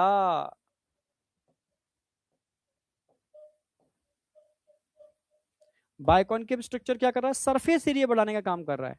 अच्छा, न्यूक्लियस और साइटोप्लाज्मिक ऑर्गेनिल्स नहीं होते, इससे क्या फायदा है भाई, आरबीसी के अंदर ऑक्सीजन ट्रांसपोर्ट हो रही है, सोचो न्यूक्लियस और साइटोप्लाज्मिक ऑर्गेनेल्स मैक्सिमम ऑक्सीजन को खुद ही खा जाएंगे, तो नेचर ने पहले इनको बाहर निकाला कि भाई तुम बाहर निकलो, ठीक है। समझ में आया, हाँ। यानी इसका मेन काम क्या था, इसकी वजह से क्या होगा, रिड्यूस होगा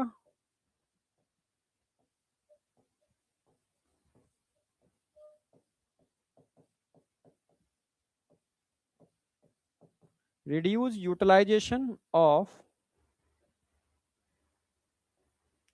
ऑक्सीजन इन आरबीसी। इस वजह से यहां पर न्यूक्लियस और साइटोप्लाज्म को बाहर निकाल दिया गया, क्योंकि इनको रिड्यूस करना था, ठीक है। ये एक बेसिक इंफॉर्मेशन है, एक मतलब आरबीसी के बारे में क्या होना चाहिए, यहां तक कोई डाउट है, हाँ। चलो,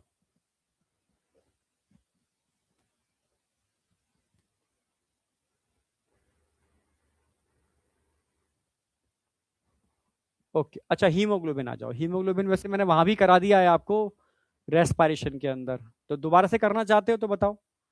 रेस्पिरेशन में तो मैंने करा दिया है, स्ट्रक्चर ऑफ तो एक लिख देता हूं मैं थोड़ा सा, तो बेसिक बातें तो लिख ही दूं मैं। हीमोग्लोबिन आप जानते हो दो चीजों के मिलने से बनता है, हीम और ग्लोबुलिन।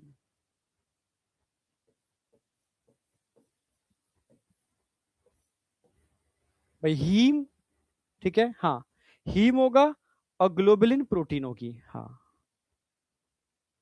ग्लोबिन प्रोटीन होगी, हाँ, हीम और ग्लोबिन, ठीक है। वो पॉलीपेप्टाइड होगी, 4 पॉलीपेप्टाइड, ठीक है, हीम और ग्लोबिन। ये लगभग 4% के आसपास होगा। ग्लोबिन प्रोटीन होगी वो 96% के आसपास होगी।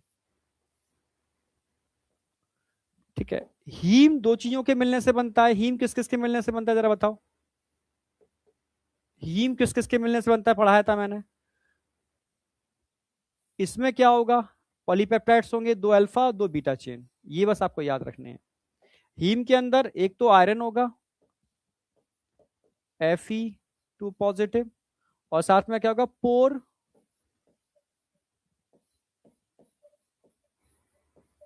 फायरिन रिंग, पोर फायरिन रिंग।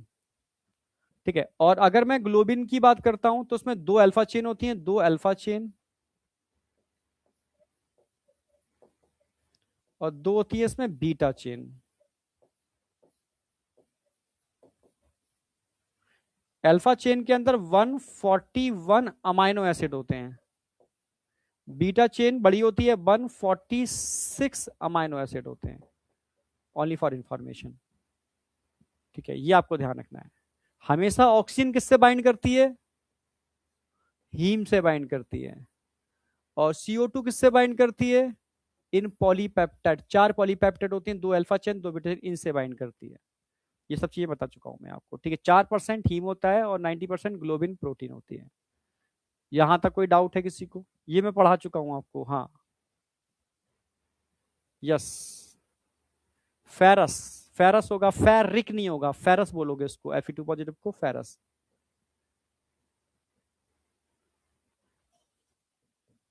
फेरस, फेरिक, रिक मतलब रिच, रिच मतलब 3 पॉजिटिव। अच्छा, फॉर्मेशन ऑफ आरबीसी, आरबीसी बनती क्या है और फॉर्मेशन को हम बोलते क्या है, इरेथ्रोपोइसिस। याद आ गया, एराथ्रोपोइटिन हार्मोन एराथ्रोपोइसिस कराता है। एराथ्रोपोइसिस कहाँ होती है, जब बच्चा जन्म लेता है, जब बच्चा जन्म लेता है तो इनिशियल फॉर्म में जो आरबीसी बनती है, भाई उसके बॉडी में ऑर्गन तो बनते ही नहीं है, भाई एम्ब्रियोनिक स्टेज होती है, तो इनिशियल में एक थैली बनती है, इसको योक सैक बोलते हैं। तो योक सैक में स्टेम सेल्स होते हैं, मैं बताता हूँ। ठीक है,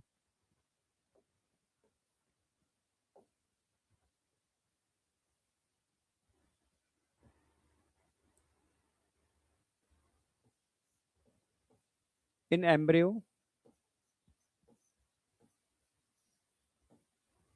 इन एम्ब्रियो स्टेम सेल से बनती हैं, तो स्टेम सेल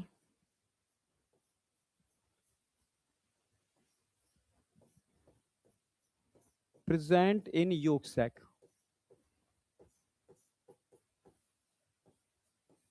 तो योक सैक में आरबीसी बनेगी। ठीक है, इसके बाद आरबीसी कहां बनती है, इनिशियली, इसके बाद लीवर एंड स्प्लीन। यानी स्टार्टिंग में एम्ब्रियो में स्टेम सेल कहां होती है, योक सैक में होती है, फिर यहां से माइग्रेट करके लिवर और स्प्लीन में चली जाती है, फिर वहां आरबीसी बनती है। ठीक है, कब तक, जब तक कि बोन मैरो नहीं बन जाता। फिर एडल्ट के अंदर आ जाओ, in adult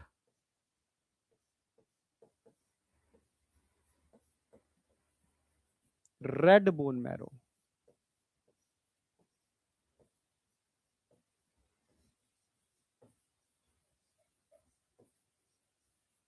red bone marrow, in adult red bone marrow. चलो, ये चीज तो समझ में आ गई आपको। अब दिखा भी देता हूँ रेड बोन मैरो बनता कैसे, होता कैसे। मान लो ये कोई बोन है, बोन के अंदर इस तरीके से प्लेट्स होते हैं, ट्रेबिकुले।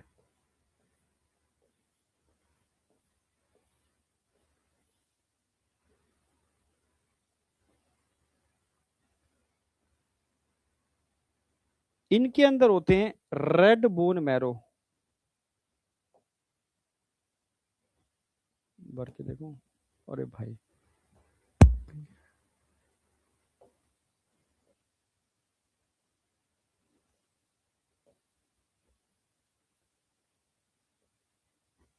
अब नहीं निकलेगा। इसमें भरा हुआ रेड बोन मैरो, और इस रेड बोन मैरो में होते हैं स्टेम सेल्स। कलर डार्क दिखाना होगा।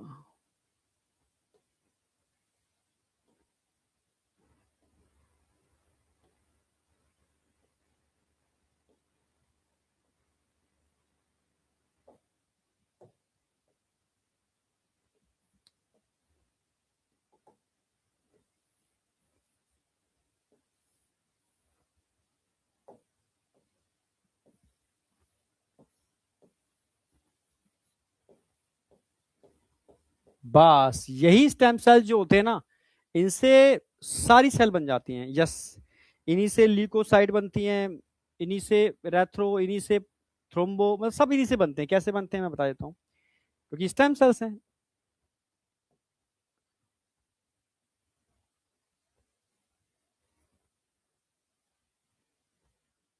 इन्हीं से बनते हैं स्टेम सेल से। इरेथ्रोब्लास्ट, इरेथ्रोब्लास्ट, पहले ब्लास्ट लगाना है। ब्लास्ट का मतलब किसी भी सेल के आगे ब्लास्ट लगा हुआ है ना, समझो इरेथ्रोब्लास्ट, ल्यूकोब्लास्ट, मेगा कैरियोब्लास्ट। ब्लास्ट का मतलब एक ऐसी सेल जो कंटिन्यू डिवाइड करती है, इमैच्योर है, बहुत तेजी से डिवीजन करती है, वो ब्लास्ट है। जैसे ल्यूकोब्लास्ट, ल्यूकोब्लास्ट तेजी से डिवाइड करने वाली सेल। जैसे मेगा कैरियोसाइट्स,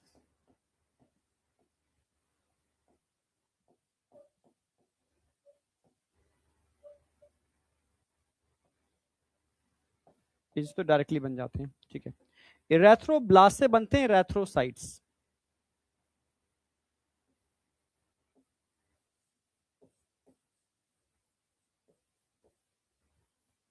साइट आ गया मतलब मैच्योर है, ठीक है। ल्यूकोब्लास्ट से बनते हैं ल्यूकोसाइट, ल्यूकोसाइट्स। मेगा कैरियोसाइट्स से बनते हैं प्लेटेलेट्स।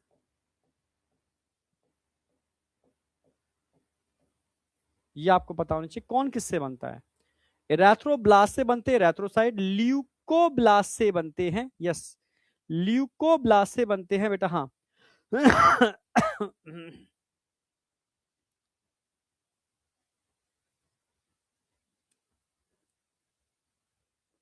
ये bone marrow, red bone marrow भरा तो है, रेड कलर का रेड बोन मैरो है। और सेंटर में होता है येलो बोन मैरो। यहां पर होता है येलो बोन मैरो, यहां सेंटर के अंदर।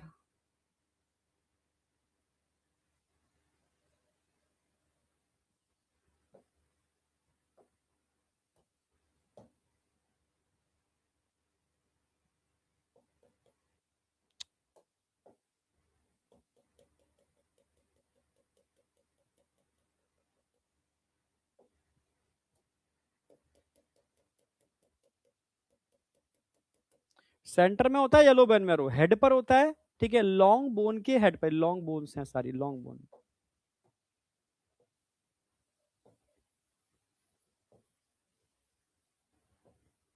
लॉन्ग बोन के हेड में या रेड बोन मैरो होता है, और रेड बोन मैरो के अंदर स्टेम सेल्स होते हैं।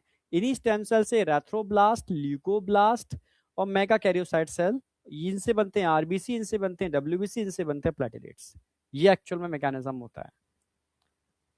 अब रेटिकुलोसाइट भूल जाओ, ठीक है। अच्छा, पुराने नोट्स होंगे तुम्हारे पास मेरे, ठीक है। नोट्स अपडेट हो गए हैं बेटा, अब रेटिकुलोसाइट का जमाना गया। स्प्लीन स्टमक के ठीक नीचे होता है। स्प्लीन का पोजीशन स्टमक के जस्ट नीचे, मैं दिखा देता हूं पोजीशन। मान लो ये आपका स्टमक है, जे शेप।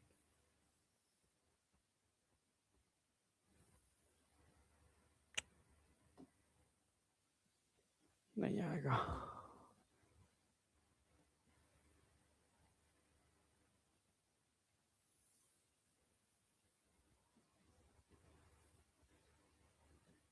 ये स्टमक होता है, स्टमक के ठीक यहां पर होता है स्प्लीन।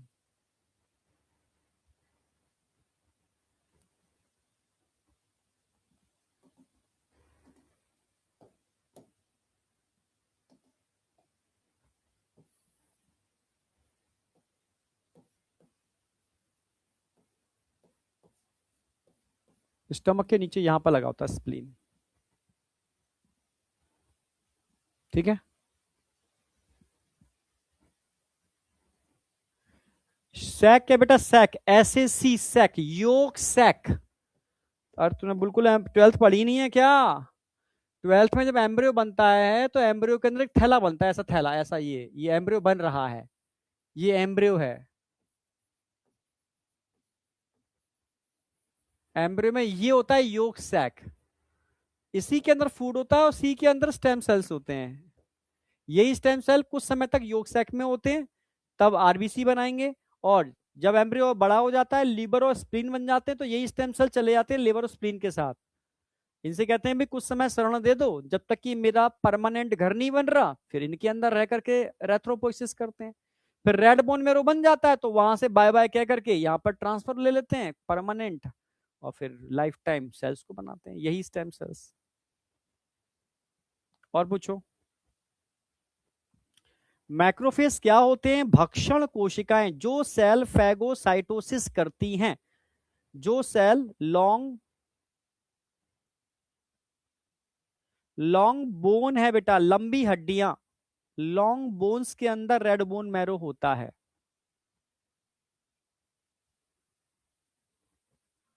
आरबीसी में वो एंजाइम होते हैं जो ग्लाइकोलिसिस को रन करने के लिए रिक्वायर्ड होते हैं। ग्लाइकोलिसिस हो रही है तो ग्लाइकोलिसिस के एंजाइम तो होंगे ना।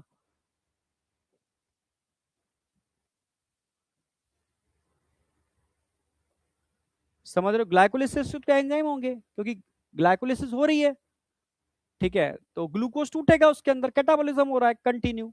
एनाबॉलिज्म इनिशियल फेज में होता है, जब तक आरबीसी मैच्योर नहीं हो रही तब तक तो एनाबॉलिज्म भी होगा, तब तक एरोबिक रेस्पिरेशन भी होगा, तब तक न्यूक्लियस भी होगा, तब तक आरबीसी के अंदर साइटोप्लाज्मिक ऑर्गेनेल्स भी होंगे। धीरे धीरे धीरे धीरे साइटोप्लाज्मिक ऑर्गेनेल्स गायब होते हैं, फिर न्यूक्लियस हीमोग्लोबिन को तेजी से बनाता है। जब हीमोग्लोबिन से आरबीसी बन जाती है, तब न्यूक्लियस एक्सोसाइटोसिस से, एक प्रोसेस होती है एक्सोसाइटोसिस, उसके थ्रू आरबीसी को बाय बाय कह के निकल जाता है, और आरबीसी रह जाती है सिर्फ हीमोग्लोबिन के साथ। फिर आरबीसी में ओनली कैटाबॉलिज्म बचेगा और कुछ नहीं बनता, क्योंकि बनाने के लिए न्यूक्लियस चाहिए। अब न्यूक्लियस जा चुका है, साइटोप्लाज्मिक ऑर्गेनेल जा चुके हैं, अब बस उसमें हीमोग्लोबिन भरा हुआ है जो ऑक्सीजन को लाएगा, समझ रहे हो, और एनर्जी के लिए ग्लाइकोलिसिस होती रहेगी, कैटाबॉलिज्म होता रहेगा उसमें। येलो बोन मैरो सेंटर में होता है। देखो इमरजेंसी पड़ने पर यही yellow bone marrow red bone marrow में मिक्स हो जाता है, उसके अमाउंट को बढ़ा देता है।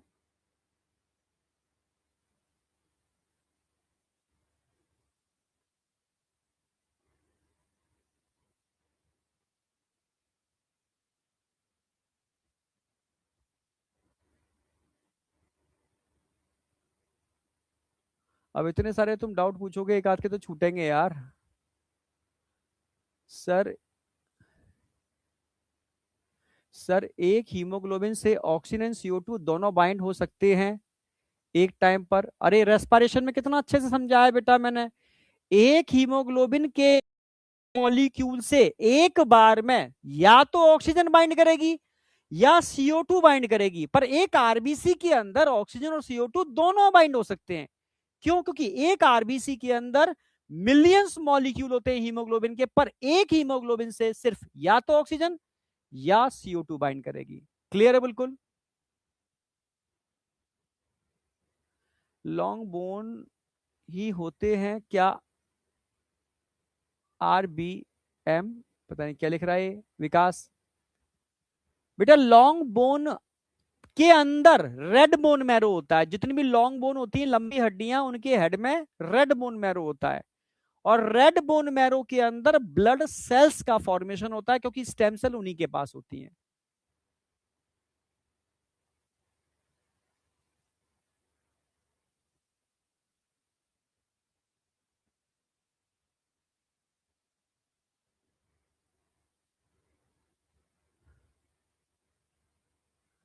हाँ प्रिंस, मैं समझ गया तेरी बात, मन तो करता ही है, लेकिन अब एक्चुअल में मैं, अब तुम देखो, मैं ये तुम्हें मतलब सब चीजें पढ़ाऊंगा ना। जैसे अब मैं ब्लड, पहले मैं, तुम्हें याद है, तुम्हें बताया था मैंने एक बार जब मैंने स्टार्ट किया था पढ़ाना, शायद ये बात है 2005-6 की, 5 की, 4-5-6 की ऐसी बात होगी, ठीक है, जो स्टार्ट किया था। तब सर्क्यूलेटरी सिस्टम को मैंने 21 क्लासों में कराया था, 21 क्लासों में सर्क्यूलेटरी सिस्टम, क्योंकि बच्चों को जानने की बड़ी जिज्ञासा थी। तो बच्चे मतलब बहुत इंटेलिजेंट थे, मतलब उनसे कुछ भी पूछ लो। उनको मैंने इंटरनेशनल बुक्स की सारे कंसेप्ट करा दिए थे, टॉटोरा, गैनोंग, एल्बर्ट, और ये किताबें पढ़ा, मस्त किताबें पढ़ाता था मैं, मजा आता था बच्चों को। पर वो उससे सेलेक्ट नहीं हो पाए, समझ रहे हो? ज्ञानी तो बन गए, पर सिलेक्शन से दूर हो गए। ठीक है, तब मैं धीरे धीरे, जब मैं पढ़ाना चालू किया, वो तो पहली साल थी मेरी, ठीक है, मुझे बस पढ़ाने से मतलब था। पर कोई जब कई साल पढ़ा लेते हो ना, तब आप समझते हो कि आप पढ़ा क्यों रहे हो। पढ़ाने के लिए पढ़ा रहे हो या इन बच्चों के सिलेक्शन के लिए पढ़ा रहे हो। भाई शुरू में टीचर होता है ना, वो ये नहीं सोच के पढ़ाता कि तुम्हारा सिलेक्शन होगा या नहीं होगा। तभी तो एक्सपीरियंस बहुत जरूरी है। उसको तो ये सोच के पढ़ाना है कि मेरा फीडबैक अच्छा आ जाए, जैसे मेरी नौकरी चलती रहे। तुम्हारा सिलेक्शन हो या ना हो, भाड़ में जाओ। बस मैं जेन्युइन बता रहा हूँ, क्योंकि अब तो इतने सालों के अंदर मैंने इतने टीचर ट्रेनिंग प्रोग्राम कर चुका हूँ, इतने जूनियर टीचर्स को ट्रेंड किया है। आकाश में था तब देखता था, बट मतलब मेन लोग करते क्या थे, नए टीचर्स आकर के यही काम करते थे, बस मजा आना चाहिए। बस टीचर का फीडबैक सही हो जाए तो उसकी नौकरी से निकाला नहीं जाएगा। पर धीरे धीरे फिर उनको ट्रेंड किया, हमने कहा बेटा मतलब तुम लोग जो आते हो, ठीक है, तुम ठीक है, तुम्हारा फीडबैक अच्छा आ रहा है, हम तुम्हें निकालेंगे नहीं, ठीक है, पर तुम बताओ, एक बच्चा, एक पेरेंट्स इतने विश्वास से तुम्हारे पास आ रहा है, सिलेक्शन के लिए आ रहा है ना, तो मजे से सिलेक्शन नहीं होगा। अब तुम्हें यह सीखना है कि बच्चे का सिलेक्शन कैसे होगा। अब तुम्हें वो पढ़ाना है जो एक्चुअल में सिलेक्शन के लिए जरूरी है। तो अब तुम इस पर लगो। तो ये बेटा एक दिन में नहीं आता, बहुत एक्सपीरियंस से आता है, तो बच्चे को भी बड़ा मजा आता है। तो हम लोग इसलिए मतलब कोशिश करते हैं बच्चे को समझाने की। तभी तो बहुत मैटर करता है कि आप जो टीचर से पढ़ रहे हो वो मजा दिला रहे हैं या वाकई में हाईली एक्सपीरियंस टीचर हैं, जिन्होंने वाकई में सिलेक्शन रेशियो अच्छा दिया है। रेशियो, भाई अगर मैं 1 लाख बच्चों को पढ़ाता हूं तो बाय डिफॉल्ट उन 1 लाख बच्चों में 1,000 बच्चे तो इंटेलिजेंट आ ही जाएंगे बाय डिफॉल्ट। जिनको मैं पढ़ाऊं या ना पढ़ाऊं वो सिलेक्शन देंगे ही देंगे। उनका सिलेक्शन मेरे पढ़ाने से नहीं होता, समझ रहे हो। हाँ, वो तो सिलेक्शन देंगे ही देंगे, उनको तो एक सिस्टम चाहिए था बस, बाय डिफॉल्ट। समझ में आ गया। पर अगर मैं 100 बच्चे पढ़ा रहा हूं और 100 में से 50 बच्चों को सिलेक्शन दे रहा हूं, 1000 नहीं, सिर्फ 50 का, 50% सिलेक्शन दे रहा हूं। तो यहां पर सिलेक्शन के अंदर टीचर का बहुत बड़ा रोल होता है। ये चीज बेटा समझ, ये बच्चा समझता नहीं है इस चीज को, ठीक है, कि सिलेक्शन रेशियो क्या है। समझ में आ गया। हाँ, अगर मैं 10 लाख बच्चों में से 1000 बच्चों का सिलेक्शन भी नहीं करा पा रहा, तो उतना तो होना चाहिए यार। ये तो बाय डिफॉल्ट मेरे कराने से तो वो अपने आप होता है वो तो। सिलेक्शन रेशियो आपका अगर तगड़ा है तो आपका रोल है। सिलेक्शन रेशियो अगर आपका तगड़ा नहीं है ना, तो आपका कोई रोल नहीं है। आप पढ़ाओ तब भी उतना सिलेक्शन आएगा, नहीं पढ़ाओ तब भी उतना सिलेक्शन आएगा। चलो करें स्टार्ट। हाँ, फीमेल लॉन्ग बोन है। अरे छोटी छोटी हड्डियां होती हैं, उनमें बोन मेरा थोड़ा बड़ा होता है तुम यार। चलो पढ़ाऊंगा अभी बोन्स, तुम्हें टेंशन मत लो, छोटी बड़ी हड्डियां सब पढ़ा दूंगा। आगे बढ़ते हैं। तो ये तो समझ में आ गया कि आरबीसी बनती कहां पर है। भाई जन्म होता है तो मृत्यु तो होनी होनी है। तो आरबीसी की लाइफ स्पेन 120 दिन होती है। 120 दिन के बाद, 120 दिन के बाद स्प्लीन, कौन, अब मैं बना देता हूं यहां पर।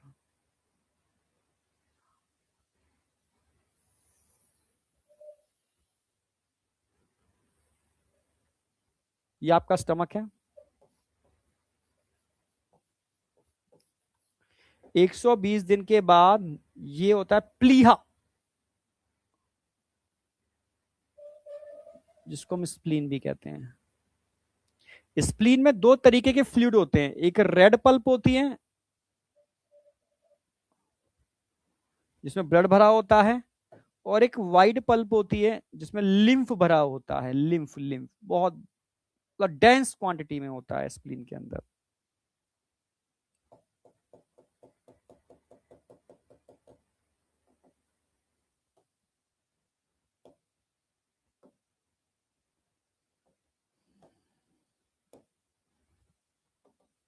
अब समझना, ये है स्प्लीन।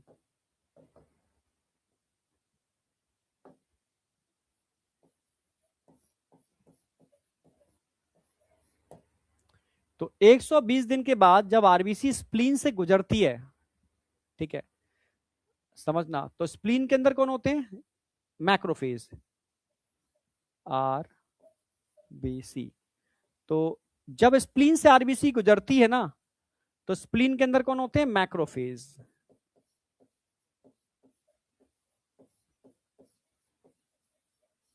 भक्षण कोशिकाएं। वो आरबीसी का स्ट्रक्चर देखती हैं, स्ट्रक्चर बिगड़ा बिगड़ा होगा ना तो इस आरबीसी को तोड़ देंगे। आरबीसी में हीमोग्लोबिन होता है, किसमें तोड़ देंगे? हीम प्लस ग्लोबिन प्रोटीन के अंदर। इस प्रोटीन का तो क्या कर लेंगे? डाइजेशन हो जाएगा, डाइजेशन।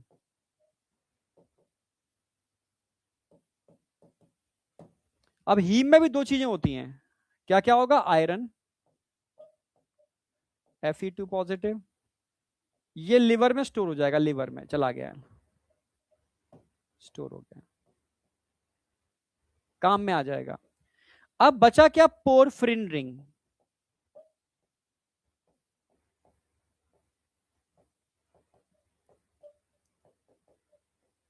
बस ये टूटती हैं बहुत गंदी चीजों में, ये कन्वर्ट किस में होती है? Convert into toxic substance.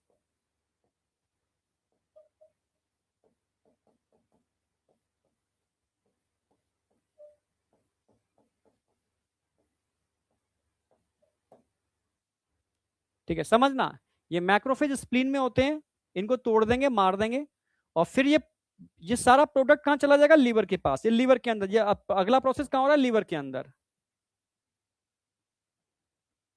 ये टूटा, टूटने के बाद आगे का मैकेनिज्म कहां हो रहा है? लीवर के अंदर। मतलब सारा मटेरियल हमने क्या काम कर दिया? लीवर में भेज दिया। भाई लीवर तुम देखो क्या करना है, तो लीवर भाई लग गए काम करने में। जैसे भाई, जैसे गाड़ी स्क्रैप होती हैं, तो जैसे मैंने, एक बाइक थी मेरी पुरानी, तो कल मैंने फोन किया, तो मैंने कहा यार देखो बाइक तो नई खड़ी हुई है, ठीक है, मैं बेच नहीं सकता, 15 साल हो चुके हैं, तो बाहर बेचूंगा, क्रिमिनल क्राइम भी हो सकता है।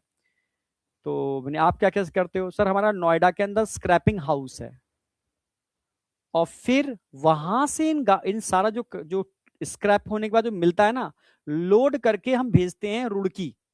वहां क्या होता है? वहां जो स्क्रैप मटेरियल होता है उसको सेपरेट किया जाता है, रिसाइकल का पार्ट अलग होता है, जो मतलब उसका फिर वहां पर अगला स्टेप वहां पर होता है। तो ये नोएडा है इनका, जहां पर इसको तोड़ा जा रहा है, मैक्रोफेज को, मैक्रोफेज आरबीसी को तोड़ रहे हैं। फिर इनको भेजा जाएगा लिवर के पास। लिवर भाई क्या करेंगे? भाई ग्लोबुलिन को अंदर डाइजेस्ट कर लेंगे और काम में यूज ले लेंगे, हीम में आयरन को स्टोर कर लेंगे, इसको कन्वर्ट कर देंगे टॉक्सिक मटेरियल बिलिरुबिन ब्लूबर्डिन, यानी बाइल। बाइल, ये बाइल का पार्ट बनेगा, बिलिरुबिन ब्लूबर्डिन।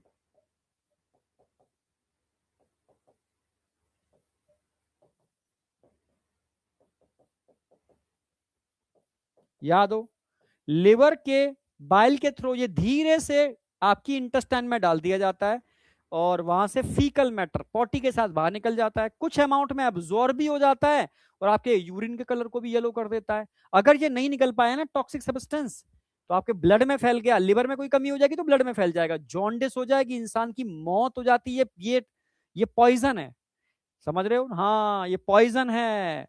तभी तो कहते हैं जब छोटा सा नन्ना मुन्ना बच्चा यूट्रस में होता है तो उसका हीमोग्लोबिन अलग होता है, ठीक है, ठीक है, हाँ, उसमें बीटा चेन नहीं होती, गामा चेन होती है। पर जैसे जन्म होता है तो अब नया हीमोग्लोबिन नेचर कहती है कि भैया बीटा वाला चेन वाला हीमोग्लोबिन काम आएगा, अब तेरा गामा काम नहीं आएगा।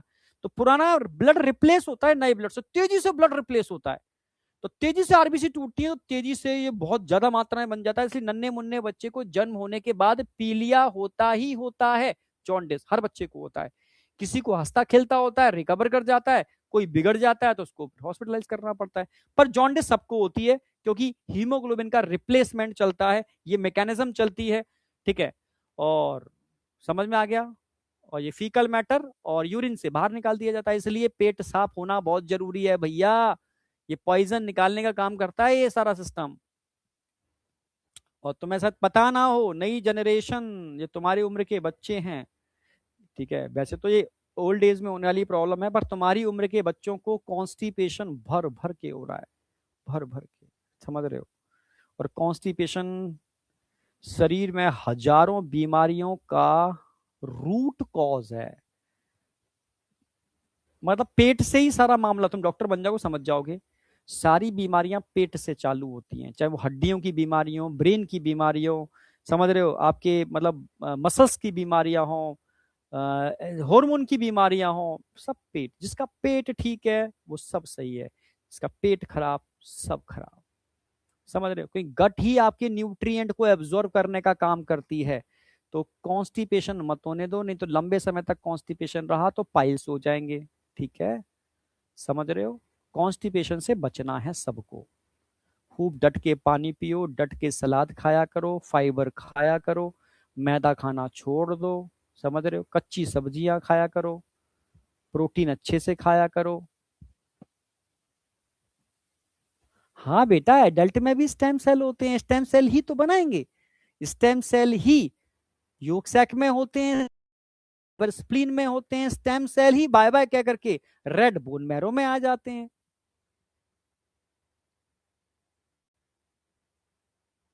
ये बच्चा भी खोया पड़ा है।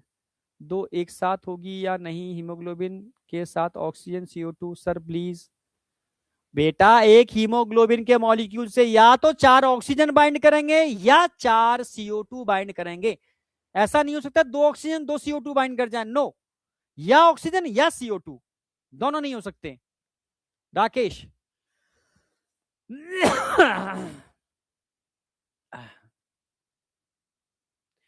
हाँ बेटा, स्टेम सेल कई टाइप के होते हैं, मल्टीपोटेंट होते हैं, प्लूरोपोटेंट भी होते हैं, टोटीपोटेंट भी होते हैं। ठीक है, टोटीपोटेंट स्टेम सेल पूरी बॉडी को बना सकते हैं, पर ये टोटीपोटेंट नहीं है, प्लूरोपोटेंट हैं। हमारी बॉडी में जहां भी स्टेम सेल मिलेंगे प्लूरोपोटेंट मिलेंगे। टोटीपोटेंट स्टेम सेल सिर्फ और सिर्फ ब्लास्टुला स्टेज तक मिलते हैं मैक्सिमम। मॉरुला होता है 8 सेल स्टेज, 16 सेल स्टेज वाला, उसमें टोटीपोटेंट होते हैं जिससे पूरा एम्ब्रियो बन सकता है, वो टोटीपोटेंट है। उसके बाद के सेल्स होते हैं मल्टीपोटेंट हो सकते हैं या प्लूरोपोटेंट हो सकते हैं, टोटीपोटेंट नहीं हो सकते। ये सब टोटीपोटेंट स्टेम सेल्स, सॉरी ये सब प्लूरोपोटेंट स्टेम सेल्स हैं। चलो, एक बात तो खत्म हो गई। अब बात आती है WBC, यानी व्हाइट ब्लड कॉर्पसल्स। हाँ, WBC मतलब व्हाइट ब्लड कॉर्पसल्स।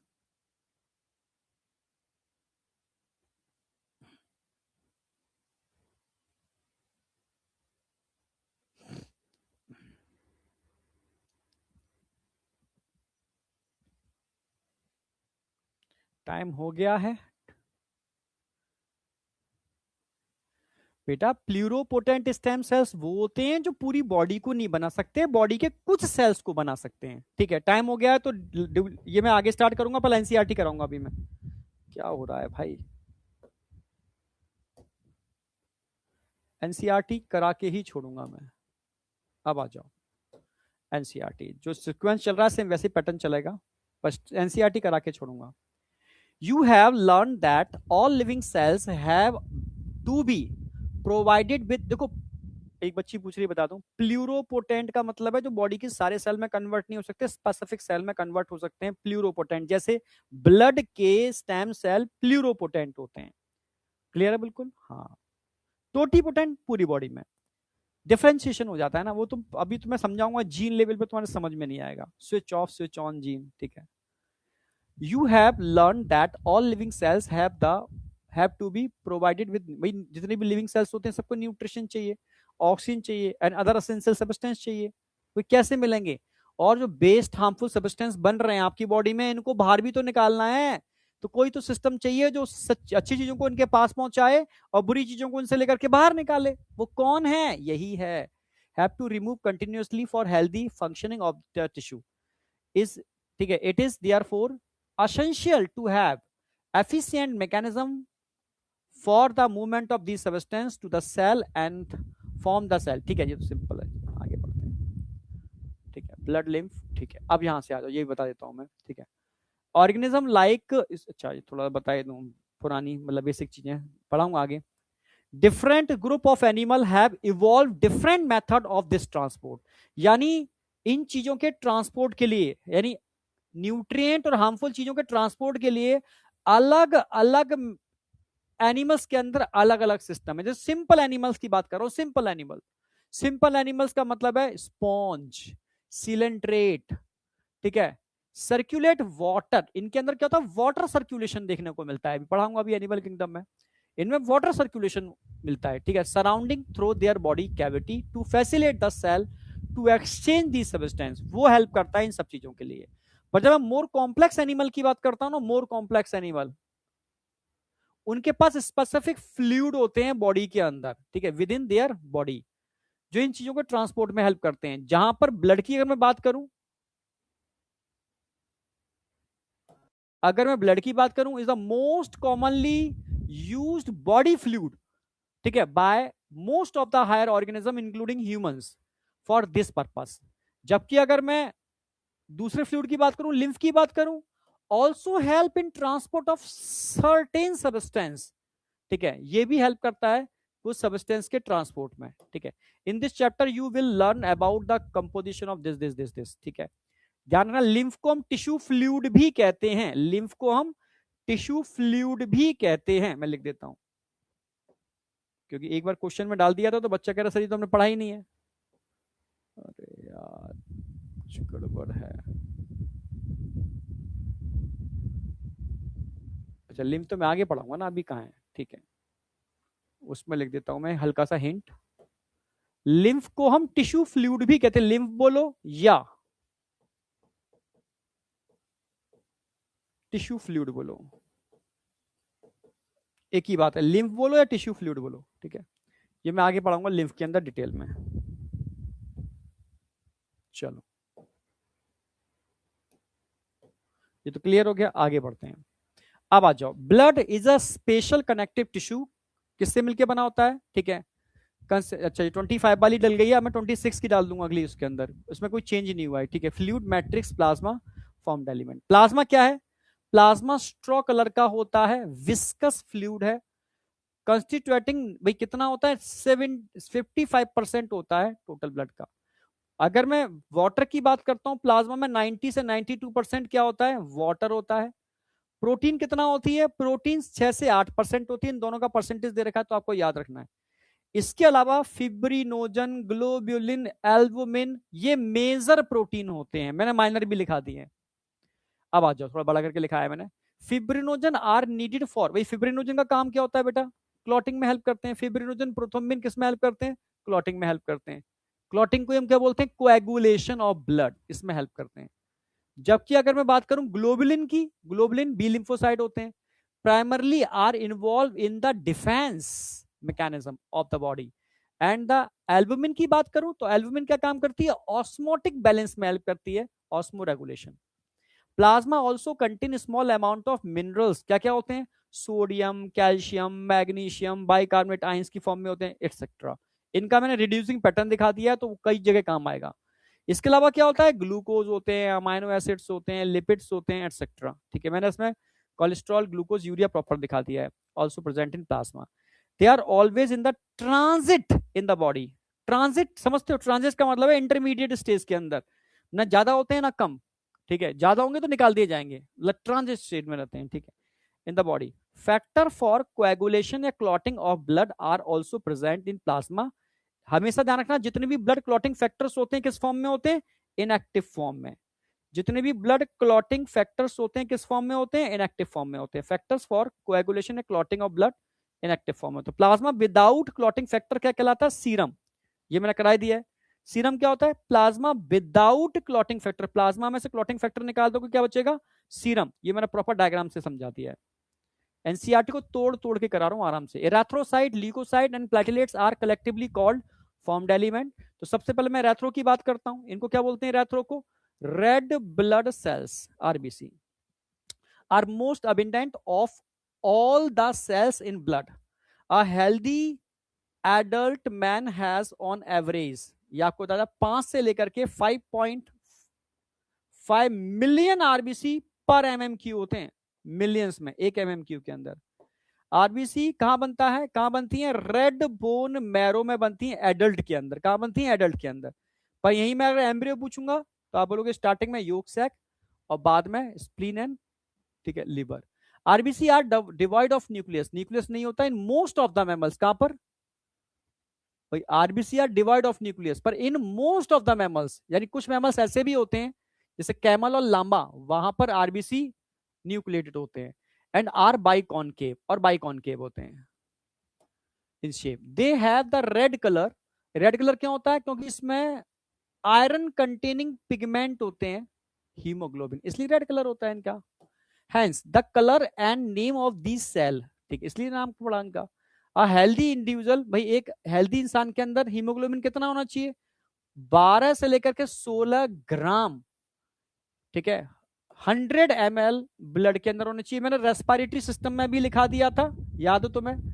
और यहां पर भी हीमोग्लोबिन में आप ऐड कर लो, ठीक है। कितना हीमोग्लोबिन होना चाहिए? 12